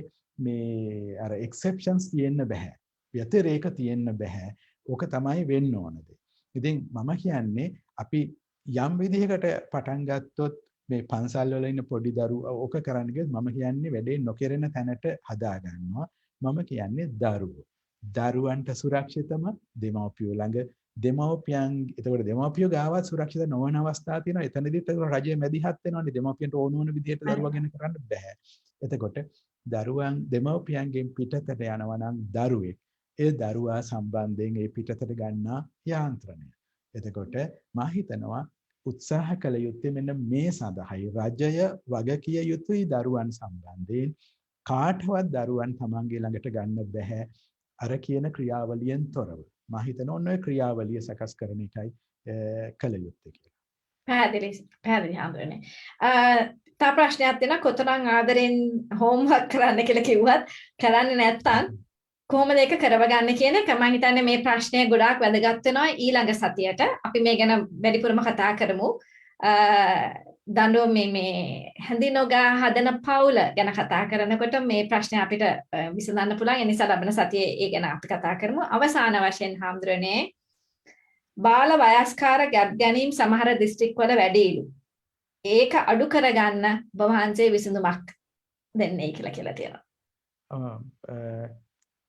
මෙහෙමයි දැන් ඒක විවාහ හෝ විවාහ කොහොමද ඒක මම හිතන්නේ ඒක මම දන්නේ නැහැ ඔය කියන කාරණය මම හිතනවා ළමයින්ට ප්‍රජනනයට අදාළ වන අධ්‍යාපනය ඉතාම හොඳින් ලැබෙන්න ඕන. තමන්ගේ ශරීරය වර්ධනය වෙනකොට ඒ වර්ධනය මොකක්ද කියලා තේරුම් ගන්න දරුවට හැකි වෙන්න ඕන. ඒ නිසා වයසට ගැලපෙන පරිදි පාසල් පද්ධතිය තුල ප්‍රජනන සෞඛ්‍යය ඒ ලිංගික ක්‍රියාවලිය සම්බන්ධයෙන් වන දැනුම ලබා දෙන්න ඕන. මම දන්නවා පහුගිය කාලේ අර හතේ පොත කියලා ආපු එක නැවැත්තුවා. මම දන්නේ පොතේ මොකක් කොහොමද කියලා. නමුත් මම කියන්නේ යමක් කරන්න එපා කියලා නවත්තන එක නෙවෙයි. ඒක නෙවෙයි නම් හරි එක වෙන කොහොමද කරන්නේ කියන එක කතා කරන්න ඕනේ. ඊළඟට මගේ අත්දැකීම මම අවුරුදු කියන්නේ මම ඉස්කෝලේ ගියපු වයසේ මේ කවුරු හරි හිතනවා නම් මට පොත්පත් වලින් කවුරුත් ඉගන්නපු නිසා නැති නිසා මම ඒවා හිව්වේ නැහැ කියලා ඒක ඇත්ත නෙවෙයි. මම සම වයසේ කට්ටියගෙන් සහ මට වඩා ඉහළ පන්ති වල ළමයින්ගෙන් ඕවා ඉගෙන ගත්තා. එතකොට ඒවා විධිමත් විද්‍යානුකූල දැනුම නෙවෙයි. එතකොට ඒ වයින් වෙන හානි තියෙනවා. දැන් එක උදාහරණයක් කියන්නම්. ඒ අපි මම ඉස්කෝලේ යන කාලේ තිබුණු මේකක් තමයි පප්පුව මෙතන වල ගැහිලා තියෙන්නේ සොයන් වින්දනේ වැඩිපුර යෙදෙන කට්ටියගේ කියලා ළමයි අතරේ කතාවක් තිබුණා. එතකොට එක ළමයෙක් හිටියා යා මොනම හේතුවක් නිසාවත් බොත්තම් ගලවන්නේ මොකද එයාගේ පපුව මෙතන යට ගිහිල්ලා. එතකොට මේ වගේ අවිද්‍යාත්මක වූ ඕන තරම් දැනුම මේ ළමයි අතරේ තියෙනවා. එතකොට ඒවා තියෙනවා නම් ඇයි අපිට නියම විද්‍යානුකූල දැනුම දරුවන්ට දෙන්නේ නැත්තේ? ඒක දෙන්න ඕන. මම හිතනවා ඔය ගැප් ගැනීම වලින් වළක ගන්න එවැනි වූ අධ්‍යාපනය දැනුම ලබා දීම ගොඩාක් උදව් වෙයි. ඉතින් ඒක තමයි මට යෝජනා කරන්න පුළුවන්. හොඳයි හාමුදුරනේ ඒක තමයි මම හිතන්නේ හොඳම යෝජනාව. We about the sex education ප්‍රජනන ගැන අවබෝධ කර දීම තමයි අවශ්‍ය වන්නේ කියලා. මම හිතන්නේ කාල වේලාව ගිහිලා තියෙනවා හාමුදුරනේ. අපි ගොඩාක් කතා කළා. ඔක්කොම ප්‍රශ්නත් අපි ඇහුවා. කොහොමදත් ඒ අහපු ප්‍රශ්න වලටත් ඔබ වහන්සේගේ කතාවේ කියුණා. Hemanta, do you have any last things to say before I hand back to the Thero? You're muted. I think I learned a lot. And I think the Thero gave us answers from a social point of view, from a religious point of view, some very practical, wonderful solutions. And I really must thank our Hamdru for being with us and enlightening us and giving us such wonderful things about the taking children away from the parents. I had never thought about that. And I really think that those are wonderful things that I think as a country we should take forward. Thank you for giving me this opportunity, and I want to thank our Hamdru. Thank you for joining us, Hemanta. So Thero, would you like to summarize in your own words and maybe give a little message back to our community? This is about a society without violence. Handi noga hadana samajaya. මට මේකේ මහාචාර්ය හේමන්ත අහපු එක ප්‍රශ්නයකට අපි මේ වගේ තත්යකට මුහුණ දෙනකොට කොහොමද කටයුතු කරන්න කියලා අහපු ප්‍රශ්නයකට උත්තරයක් එතුමාගේ අත්දැකීම් කතාවෙන් ගන්න පුළුවන්. මම හිතනවා තාත්තට තරහ ගියපු අවස්ථාවක් එන්න ඇති සහෝදරයාගේ පොත්පත් ඉරපු අර ડોක්ටර් කර කිව්වේ පුංචි කාලේ. එතකොට එයා තරහ ඒක පාලනය කරගෙන ඒක යාගේ හිතින් අයින් කරගන්න පුළුවන් විදිහට දරුවා වාහනේ දාගෙන කිසියම් වෙලාවක් ඩ්‍රයිව් කරනවා. එතකොට එයාට කාලය ලැබෙනවා එයාට කිසියම් ආවේගයක් ආව නම් ඒකෙන් මිදෙන්න. ඒක අවසානයේ තමයි අයිස්ක්‍රීම් තැනට ගිහිල්ලා එතකොට මේ ගත කරපු කාලය කියනක මම හිතනවා හරි වැදගත්. ඒක ඒ කිසියම් කාලයක් ගන්නවා ඒ තාත්තා. මෙන්න මේක මම හිතනවා එක පණිවිඩයක් මට දෙන්න පුළුවන් මේ කේන්ති යන දරුවගේ හැසිරීමෙන් යම් දුරකට ආවේගයක් ආවොත් කාලයක් ගන්න කිසියම් ඒ කතාවේ තියෙනවා එහෙම හොඳ පණිවිඩයක්. ඒක එකක්. ඊට අවසන් වශයෙන් මට කියන්න තියෙන්නේ මනුෂ්‍ය හැටියට කියන්නේ තරුණ වියට එනවා ඊට පස්සේ විවාහය කියන තැනට එනවා ඒක එකඟත්වයක්. හැබැයි මම හිතන්නේ නැහැ ඊට පස්සේ දරුවෙක් අපි හදනවා කියන එකේදී ගැඹුරින් සාකච්ඡා කරලා අපි දෙන්න ලෑස්තිද අවුරුදු 5ක විතර මේ දරුවා වෙනුවෙන් කැප වෙන්න. මොකද දැන් අපි දෙන්න ගාව පුංචි මිනිස්සෙක් ගොඩ නැගෙනවා අපි දෙන්න දිහා බලාගෙන අපි දෙන්න හැසිරෙන විදිය කතා කරන විදිය මේ සියල්ලම යා ඉගෙන ගන්නවා. එතකොට අපි දෙන්නට පුළුවන්ද මෙන්න මේ හොඳ මිනිස්සයා ගොඩ නැගෙන වැඩේදී අපි දෙන්න ගුරුවරු වෙනවා. එතකොට අපි දෙන්නගේ හැසිරීම අපි දෙන්න අතර සම්බන්ධය කතා කරන විදිය මේවා දරුවට හානි කරනවර කියන්නේ දනුවට ආදර්ශයක් වෙන්න හැකි තරම් පුළුවන් විදිහට අපි කොහොමද ඒක සකස් කරගන්නේ. මම හිතනවා මෙන්න මේ සාකච්ඡාව සිද්ධ වෙන්න ඕනේ කියලා. එතකොට ඒකම දිගු කරන්න පුළුවන් මම ගුරුවරයෙක් මංගාව හෙට රටට යන තව අවුරුදු 20කින් ලංකාව මොකක්ද කියලා තීරණය කරන කෙනා හැදෙනවා මං ඉස්සරහා. මම කොහොමද ඒ දරුවා ඒ හොඳම මට්ටමින් ඒකට ප්‍රතිචාර දක්වන හිංසාවෙන් තොර කෙනෙක් කරන්න මම මැදිහත් වෙන්නේ. මම කොහොමද වෙනස් වෙන්නේ? මම හිතනවා ඔන්න ඔය දේවල් ප්‍රයෝජනවත් වෙයි කියලා හිතනවා. අවසාන වශයෙන් මම කියන්නේ හේතුඵල ක්‍රියාවලිය. කියන්නේ අපි කරන ඕනෑම ක්‍රියාවක් ඊළඟ ක්‍රියාවලියක ආරම්භයක් වෙනවා.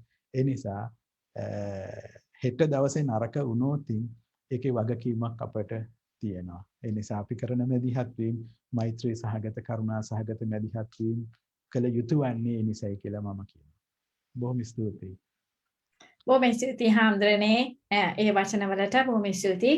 So අද අපි සාකච්ඡා කළේ හැඳි නොගා හදන හොද්ද දඬුවමින් තොර සමාජයක්.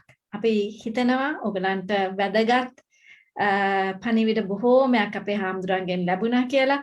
මම හිතන්නේ අපිට එක සාකච්ඡාවකින් දෙකකින් මේකට විසඳුම් හොයාගන්න පුළුවන් කියලා. මේ ප්‍රශ්නේ අවුරුදු ගණනාවක් තිස්සේ ආව ප්‍රශ්නයක් ඒ වගේම අවුරුදු ගණනාවක් යයි අපිට විසඳන්න. නමුත් මම බොහොම සන්තෝෂයි කියන්න හාමුදුරනේ අපි අවුරුදු 3කට ඉස්සෙල්ලා මේ සාකච්ඡාව කරලියට ගේනකොට මම හිතන්නේ අපේ සංවිධානය නිසා හිංසනය ගැන ළමා හිංසනය ගැන දඬුවමින්තර සමාජයක් ගැන අපි නිතර හැම සතියේම වගේ කතා කරන නිසා මේක දැන් කරලියට ඇවිල්ලා තියෙනවා. ඒ දවස්වල අපි මේ ගැන කතා කරනකොට සමාජ මාධ්‍යවල එහෙම කතා කරනකොට අපි එක පෝස්ට් එකක් දැම්ම ගමන් 90ක් 95ක් විතර අපිට ආවේ ඕගොල්ලෝ මේ කතා මේ කියන්නේ බහුබූත මෙහෙම කරන්න බෑ කියන එකයි. නමුත් හාමුදුරනේ දැන් අපි සමීක්ෂණයක් මේ ළඟදී කරපුවාම ඒ සමාජ මාධ්‍යවල ඇවිල්ලා තියෙන ප්‍රතිචාරات එක්ක අපිට දැන් පේනවා 50ක් විතර අපිත් එක්ක එකඟයි 50ක් විතර තාමත් අර පරණ මතේ ඉන්නවා කියලා. ඒ නිසා අපේ සාකච්ඡාවනුත් දියුණු වෙලා අපේ දැනුවත් වීමෙන් අපිට පළක් තියෙනවා කියන එක අපි බොහොම සන්තෝෂෙන් කියනවා.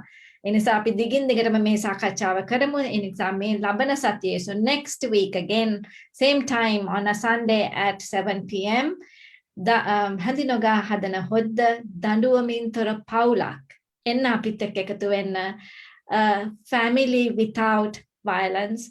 There are going to be 2 very modern parenting techniques being people introducing very modern parenting techniques with Dilipa and Sifan on next week's program Labana Satye පීඩනයෙන් තොරව පරණ අධ්‍යාපන ක්‍රමයෙන් තොරව නව විදිහකට අලුත් විදිහකට කොහොමද දරුවෙක්ව හික්මවා ගන්නේ නිවස තුල සහ අධ්‍යාපනය තුල කියන එක ගැන අපි ලබන සතියේ කතා කරනවා. ඒ නිසා දැන් ඇති just say no to violence against children. End corporal punishment in Sri Lanka. බොහොම ස්තුතියි හැමෝටම. හාමුදුරුවනේ සහ හේමන්ත. සුබ රාත්‍රියක් හැමෝටම.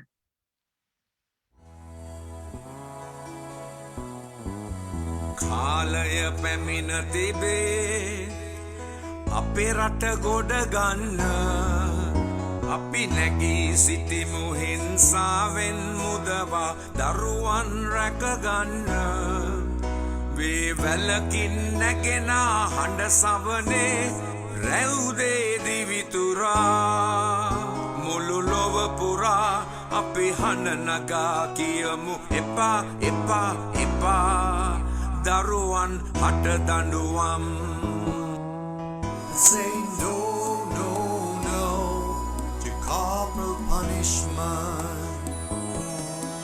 சொல்லுங்கள் வேண்டாம் வேண்டாம்